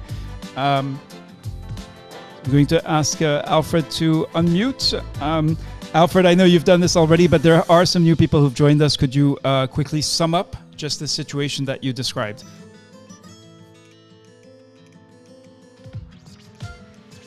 Okay, thank you, Reda. Okay, am I supposed to talk about why for? Or? If you could give a quick recap of the situation, missed opportunity for vaccination, what happened, and then we'll look at we are on why number 4. Okay, thank you. Okay, I was talking about a child, a 10-month-old child, who was brought to health facility with a cough and then a running nose and also fever. And after consultation, and they were given treatment and they went back home. And that child was supposed to have gotten measles rubella because she had gotten all the other vaccines apart from measles rubella, which was supposed to have been given at 9 months. However, she came to the facility at 10 months when she was sick, and then they went back without the vaccination. As I said, the family background is average, as we can say, is poor, and they are coming from a rural setup. And the mother went up to secondary school, and also she's a teacher estates in Kericho, and their upkeep. As I had said, the child went back home without a did a follow-up letter, and the promoter who was Alfred, you're breaking up, at least for me. I'm not sure if there's something wrong with your microphone or with your connectivity. Hello? Yeah. All right, but I think we got the gist of it. So sorry. missed opportunity for vaccination. And you can see what we've worked through here. The mother was not aware of the return date for subsequent vaccinations, but we actually identified two causes. So it's like two railway tracks that we went down on separately. Healthcare workers failed to screen for missed vaccinations. So why, for the first one, it was written in the immunization booklet, but the mother cannot read. And then the second is lack of training on immunization. Why to those two? So even though most mothers attend up to secondary school, in this case, the health worker may have told her, the date is in your booklet, without considering if she would be able to read the date. And then on the lack of training, the staff was actually new to the facility, Alfred told us, and needs to be oriented in immunization. So then that is how we got to why number 4. So we're going to work with Alfred, but we're looking at your contributions on this case. Why was information not being correctly provided to the caregiver? So obviously, if somebody doesn't know how to read, you don't give them something to read. And then it seems like the immunization activities are siloed in that facility, so there's a question about that as well. So Alfred will take on the why number 4, listening to you, and then please do raise your hand if you want to comment on this. If it's to go back to your room, just drop a message in the chat. If you haven't been participating with us, we'll consider your request. But if you're stuck here, then please participate and join and contribute to this session. Alfred, what is your why number 4? Why do these two things happen? Information provided, I guess, in the wrong format to the caregiver, and then immunization colleagues not working with the rest of the facility. Thank you, Reda. So for the first and why, that is on the side of health education. I think the staff is saying is high workload at the facility level, so she's not able to give one-on-one education to clients. So instead, she writes on the booklet and tell the clients to go and read for themselves. So workload that is high, and then also the inadequate staffing at the health facility level. Number 2 is non-integration of services.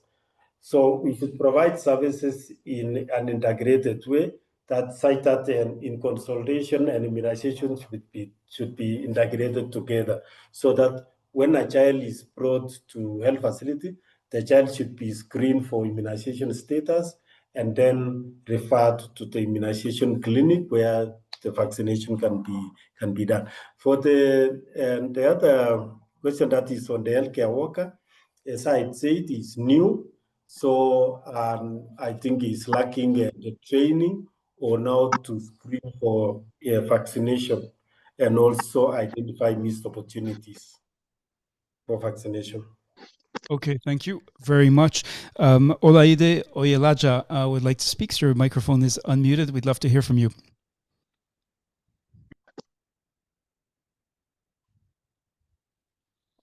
Okay, I think Oyelide accidentally muted back. So, Hello. Yes, please go ahead. Hello. Yes, for the health worker that was not trained, why will a health worker that is not trained be at that sensitive point of, the immunization process? Was it, were they short-staffed? Is it because of the So, sorry, They were I short think staff, or the trained workers had gone to the field to work. Yeah. Okay. Sorry. Hello. I was saying that the clinician is not trained on You how said the health worker was not trained. So the question is, why was an untrained worker stationed at that place to attend to mothers? So is it Alfred because Alfred has they are answered that by short-staffed? saying that they were new staff. They were new. So New. maybe it's about why there wasn't that proper handover. Yeah, but Alfred, we'd love to hear from you on that.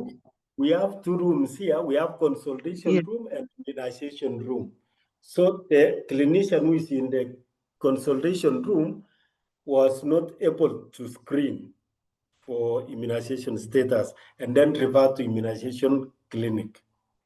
So the staff that I'm referring to as not being trained on how to screen is the one in consultation room.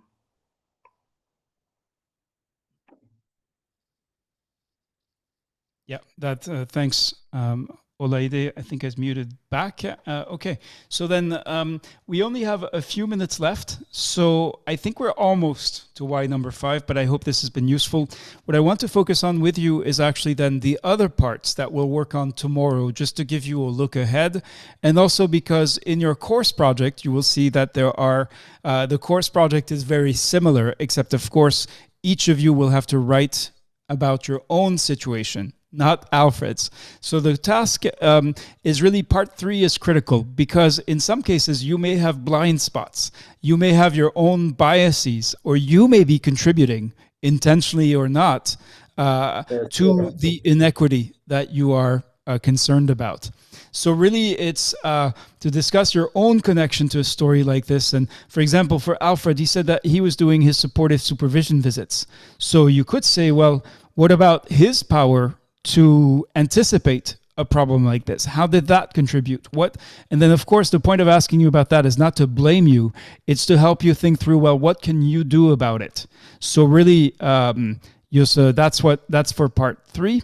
And then part 4, I see there's a double P here in the template, is actually the action plan. So once you've worked through the situation, and again, it's important to spend time there, but not too much. We see some people, their projects, it's all about what happened. It doesn't help actually figure out what you need to do unless you also do the analysis and also whether you question also your own role. And questioning your own role, for example, we've seen health workers who said, well, the mother, there was a problem with the mother. And then they realized that actually they were being inconsiderate and rude perhaps without realizing it. And that is why the caregiver did not come back to the facility. So that part 3 is about questioning yourself.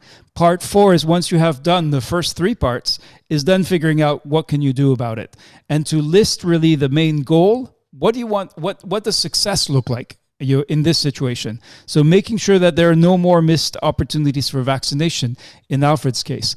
But that's not all you can do. And once you've set a goal, then figure out what action steps. And this is very important. If the root causes you found are different from what your activities are based on, then you may need to change your activities. It may be the activities that need to be changed, because otherwise, if you do the same activities that led to this situation of inequity, it's unlikely to change unless you change the activities. And then last but not least, it's just a bigger picture, and connect the story to big ideas of health equity and human rights, and think about how one local story shows really a bigger global problem. And in fact, missed opportunities for vaccination is a key part of Immunization Agenda 2030, and is a key piece of World Health Organization's immunization strategies. So that would be what you would write about in part 5. So we have just, let me see how many minutes actually on the clock, because I think we have 8 minutes left. So I would like to open up to hear, and I see 2 raised hands, so I'm going to go to, I know Patience has been very patient, but has had a hand raised for a long time, and then Victor as well, so I'm asking you both to unmute, please. Okay, Patience, hello. please go ahead. Yes. Good Don't forget to introduce yourself, and then tell us what's on your mind. Exactly. This is Patience Ofosuhiwa. I'm from Ghana. I work with the Ghana Health Service as a risk community engagement and risk communication officer.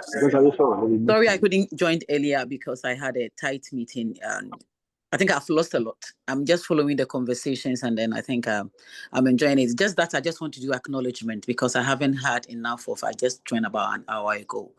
So sorry, I couldn't join earlier. So I think that's what I wanted to say. Sorry. Okay, Patience, thank you for taking the time and the effort to nevertheless attend. We know health workers, health managers in every country are busy, maybe overwhelmed by a variety of situations, so we're sensitive to that. However, we have seen people in very difficult circumstances successfully complete peer learning courses like this one, and I do want to emphasize that your colleagues depend on you and you depend on them. What that means is, in some cases, some activities, if you do not complete them, your colleagues will be stuck. They will not be able to progress or complete the course because they're waiting for you to finish something. So we appreciate your participation and look forward to seeing you at the finish line. Yes, please. So if there's a link to the group chat, maybe I can be added to. We have an mpox outbreak in Ghana here, and so we are actually quite too much on our hands. So forgive me as I mentioned earlier, but I want to be, because I was part of the immunization 2030 back then, so I think I know the criteria. But I just want to find out if there is a platform that I can be added to. I'll be very happy, and so that I can follow the sequence, and I won't miss my way. Thank you. Yes, indeed. So Patience, yeah, I'm posting the link, and that is the course platform. I showed it earlier. I'll show it again. So everything you need to work through this exercise is found here. So if you go to, actually, I'm going to do it this way. Yeah, I've got it. Thank you so much. And it's really step by step. Most activities will take 2 to 5 minutes to complete. The key deliverable, and having been part of the Movement for Immunization Agenda 2030, you probably remember this, is there is a Friday deadline. If you miss the Friday deadline, unfortunately, you will not be able to proceed to peer review because that requires everyone to be in sync because everyone is dependent on their colleagues. So that's really the key point, and we hope to see you on Monday with your project submitted and with hopefully many Ghanaian colleagues along with you. So thank you. Sure, thank you very much. And then Victor Amaichi Onwo, over to you. We'd love to hear from you as well. Yeah, thank you, Edo. I was actually in group 13. I was actually looking at the scenario before I was logged out. My name is Victor Amaichi from Nigeria. I'm a deputy director. I work with the Ministry of Health. I'm the head of surveillance at the public health specialist for 16 years experience. I've been following this group. I tried to join my group back, but Reda said, I need to get stuck with this group and I have to work with him. So that is interesting. But I'm also looking at, I actually wanted to make a comment when one of the participants said, why would someone who is not experienced be given the role to be a routine immunization officer? Because I work on the field, I want to say that we have new persons that are already working in health, but have been assigned to take the role of routine immunization officers. They need to be trained on what is obtainable. So we always have these situations, especially when we have health worker assigned to take up the role of the RI focus person. So that's what I kind of wanted to say then when I raised up my hand and I wasn't told. So over to you, Reda. Thank you very much indeed. And we recognize that there are very different profiles in this exercise. 40% are government staff. We feel that is really significant. We also recognize that there are some very senior managers who, with broad responsibilities in their country for health or for specific health programs. And we appreciate your participation, your contribution, because you are working alongside people who are working on the service delivery level at the subnational level. And we believe that exchange is likely likely to be fruitful. We do need to say also that we treat everyone the same, whether you are the national manager or the community health worker that that no one has heard of. We consider that we are all working for health, and therefore in this exercise we treat everyone the same. The requirements are the same, the expectations and the standards are the same. But we know that does not mean that this exercise is necessarily equitable. So we'll be discussing that much later. No, we do not have a WhatsApp platform because of the problem of spam and just responding to Buwak Daniel. But we do encourage groups to form their own groups. So if you were in a small group, we ask you for your WhatsApp numbers. It's in the note takers template, and that is why. So we're now 2 minutes away. I think the rest of the group, will be the breakout groups will be coming back in soon. So, and then we'll be telling you about what is what we're going to do tomorrow and the follow-up tasks for today. So Timothy Ochola probably had not found the raised hand, so he's raising his hand in the chat. Timothy Ochola, over to you. And we'll be making the recording available so that everyone gets the benefit of this exchange. Timothy Ochola, we are asking you to unmute, but you now need... Yes, Timothy, please go ahead. Yeah, hello. Yeah, thank you. This is Timothy Ochola from Uganda. I'm a clinician and yes, working in the community. I just want to appreciate so much about your guidance, how we have seen how we started to starburst about the problems, and then you helped us to narrow down, as you were telling us, yes, there might be several problems or that is pointing out to something, but then narrowing down them to something that we can have a solution for. That was really like initiating critical thinking in us. And yes, that would help us a lot and guide us in the end project to come up with a critical problem root cause analysis and then problem solving. Yeah, and yes, I enjoyed the session so much. Even though I was kicked out of my group because of network in the beginning, but then being in your group also was really important and helped us. Thank you. Great, thank you very much indeed. And Timothy, just to check in on you, you should now see questions on your screen. Have you introduced yourself, Timothy, on the Go platform? Oh, yes. Okay, wonderful. Have you blocked time to make sure that you can finish your course project by Friday? That is the second question. And we encourage you to go, you should be able to see it on your screen and click yes or no. There's just a series of questions. Please, everyone, if you can start doing that before everyone comes back in. But Timothy, have you blocked time to complete your course project by Friday? Yes. Okay. Have you downloaded the rubric? Yes, I downloaded the rubric and the note taker as well. Okay, wonderful. So please check yes to those questions in the poll that you see on screen. And then have you thought through the situation you're going to write about? Yes, I thought about 3 and now I have to make a choice to come up with a single one. Okay, wonderful. All right, so those questions are on screen right now. Only 4 people have answered. We're actually going to close the rooms.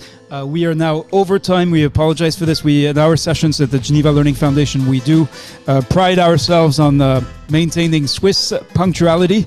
Tamrat Boro, what you need to do at this stage, if you were late, we'll check for your inbox. We're going to explain to you what you'll need to do if you want to stay in the course. This is a rigorous, intensive course. It is not for everyone, but we are going to do everything we can to support you. The one thing we cannot do is attend for you, and we cannot do your course project for you because it is grounded in your experience. So please look at the questions that are on the screen, and we should now have, or in a few seconds, in 10 seconds, everyone coming back. We're going to close the session. We had planned for more groups to present, but we'll pick up with that tomorrow because day 3 is called exploration. We've done the discovery of this, what we call the ITCH methodology, and we're now going to...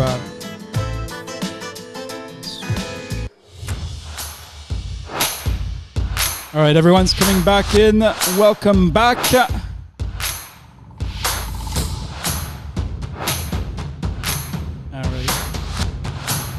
We hope you had a fruitful, productive session, and it's you should see a poll on the screen asking you, are you ready? And this is a quick checklist. There are 5 yes or no questions, so please, if you have not answered them yet, I'll let Charlotte take you through them and then close the session. I think we have some critical information for everyone that we only give at the end of the session. So unfortunately, people who only attended sporadically or for a little bit and then dropped off will not get this information. If you have colleagues, you are welcome to share it with them, but we do. That is why attendance for this session is in fact required. Charlotte, back to you. While we look at while participants complete the poll, and you have, I believe, some really critical information for everyone. Thanks so much, Reda. So are you able to continue running the slides for me, or should I share my screen? And I hope you're able to hear me. Earlier on, I was getting that my connectivity was unstable. You sound great, and yes, I'm happy to be your slide switcher. Oh, thank you so much. So I see for the poll, we actually have 63 people that have taken. That is quite impressive, and I am happy about that. So if you're just coming back into the room, we'll leave the poll open for another 30 seconds before we share the results. But so far, I am quite impressed by what we are seeing. Okay, so immediately after this session, note takers, you are expected to submit your group work. And as we said earlier, everything is on the Go platform. So you're breaking up again. Submit your group work. If you go to day 2 discovery, the last mentor. Oh, I'm yes, so unfortunately, sorry. Charlotte. Yeah. All right. So Maria, would you be able to step in at this point? Yes, Rita. Okay, no yes. problem. Yes. So for the note taker, when you mark complete the assignment that you participated in the live sessions and you share your feedback, then you will be able to upload the group, the note taker, the template that you filled out as a group. Sarah is asking in the chat, and I was just answering that for those people who have shared their story, if you have to bring another story for the assignment, no, you can still work on that story and take some of the feedback that your colleagues have given you today. That would be really, really good, but you don't have to bring another story. It's not necessary. We can move on in interest of time to the next slide. Perfect. Thank you very much. Okay, so this is how you can do it. The title is your group number and your name if you were the note taker. Then you can copy and paste the notes. Just a question, Maria. Is that your dog? Yeah. Okay. I thought it was blocking the noise. Sorry, that's my dog. Yeah. But my microphone is working, so we're good there. And then you can upload the attachment in the bottom once you have it. The deadline is midnight tonight, so please keep that in mind. Otherwise, we will not be able to mark it as complete for your group. Okay, these are the. So that's just to be clear. That's just for the note takers who need to post the group work. But everyone has 2 critical tasks to complete right after this session. So don't wait until tomorrow because that will be too late. We realize we've been together for 3 hours, no breaks, but this is how we make significant progress in record time. Think about it. You've basically done half of your course project today, just in a group setting. So think about how efficient and effective you could be as a group, and you need to bring that efficiency to the individual work you're doing for your course project because it is due by Friday. But Maria, what are the 2 critical things that everyone needs to do, not just the note takers? No, you have to check that your note taker has submitted your group notes, and you have to add a comment, at least to 2 other group notes. You have to take the time and you have to add meaningful comments to other 2 groups in when you have reviewed their notes. So these are the things that you have to complete today. After this session, take a few more minutes and you can finish it right away. And just, I'm going to quickly show where that actually happens. So on the course platform, under Discovery Day, you have the live session. So that is something where you need to mark as completed. And you can see we have some additional slides and other content. If you want to know more about the details of the process, the day by day, what you're going to do each day, you can download these resources, but that's optional. Everything critical we're telling you about now. So this is where you need to share your feedback on the first 2 days of the on this day, on this session. This is where you can share feedback, tell us what this did for you, how it was for you, and give us any ideas you may have to improve. And then there's also a little bit of guidance about how to give helpful comments to other groups. And now what Maria is talking about happens here on the discuss group work page. And so there's very specific instructions, more detailed than what Maria is giving you now. And I can see that actually someone has posted notes from the group, but that is incorrect. So for Mahmoud Saman, who posted this 2 hours ago, unfortunately, we won't be able to accept this because that is not what we are asking. So back to you, Maria, but do be careful. Look for our feedback because we'll try to respond and let you know if you are missing something or not correctly interpreting instructions. Next is about certification, Maria. What is it that we want to share about that? And again, we apologize for being over time, but we do want you to leave the session with critical information before we close. Thank you very much, Rita. As we were just saying, your name has to appear in the group discussion as you actively worked with the group in all the times that we went into our breakout rooms. Then you have to check that your note taker has submitted, and Charlotte has shared a link in the chat for you to check on this. The discussion notes have to be detailed and relevant, of course, so somebody that hasn't been participating in your group has an understanding of what you had discussed. And this is how one of the certification requirements that we need, that you have actively participated in our breakout rooms. Thank you very much. This is what we've been saying. By midnight tonight, you have to submit your post-session feedback. That is where you can see the red arrow. That is where you can find it. And we're going to be sharing the link in the chat so you can find it. And there's some questions and you have some space so you can give us productive and thoughtful feedback for us to continue to work with you. We can move on. Okay, so for the remote coffee, this is an invitation that we're having for you. You're going to be invited to meet another participant, and another participant is going to be invited to meet with you. You can find in the platform where you can fill out the form to register for the remote coffee. And last but not least, how to get help, find the community in the platform. This is the fastest way. This is how you will get in touch with other participants. And with that, do not suffer in silence. We're going to be checking this regularly and we're going to be answering as fast as possible. We want to hear from you. Use that channel, please, to get in touch with you. So in the next steps, we have 3 live sessions that we don't have 3. Tomorrow is day 3 live session that we are expecting you to join. It's like today. It's going to be long, but very productive for all of us. So we expect you tomorrow at the same time. We can keep on going. That's it, Maria. That's it. Perfect. Yeah. All right. Yes, I think the key message, I see something has happened, the technical glitch with the slides. Sorry about that. But that is it for this day 2. I can't believe, and I apologize for going 11 minutes over time. If there is a sentiment like yay, like Collins just put in the chat that you'd like to express, we've worked intensively. Most of us have been here for 3 straight hours. It seems like the time just flew by. At least it did for me. I hope that's also the case for you. And I hope you found this productive. This is deliberate practice that will now help you as you work on your course project that is due Friday. So once again, thank you. What we're going to do now, because we're in the meeting configuration, is we can ask everyone to unmute and you can all make some noise, if you will. We're going to have some applause to get everybody started. But thank you, Charlotte. who says I'm ready for the stress test. Thanks to the team for hosting this. Thank you all from Faiza. Vivian says it's really worth it. Laide says it's intense. Some team, let's keep the energy. I think we can clap for that.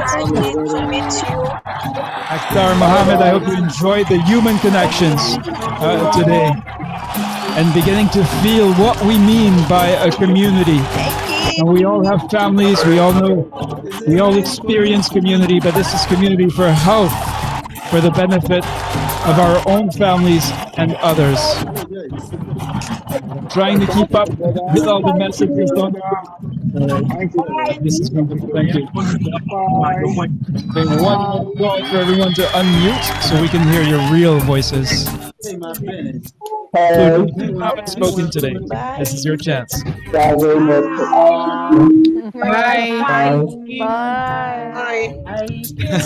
Ezra has a comment for today. Can't believe that I enjoyed 3 hours of learning. I'm glad to hear that. Awesome. The DJ says, thank you. Very great sessions. Can't wait for tomorrow, says Mercy. We feel the same way. What a wonderful community that formed today, that came together today. We can't wait for what comes next.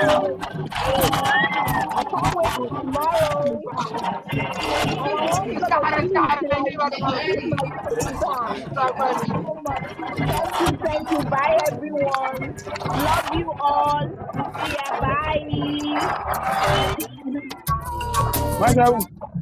See ya. Bye.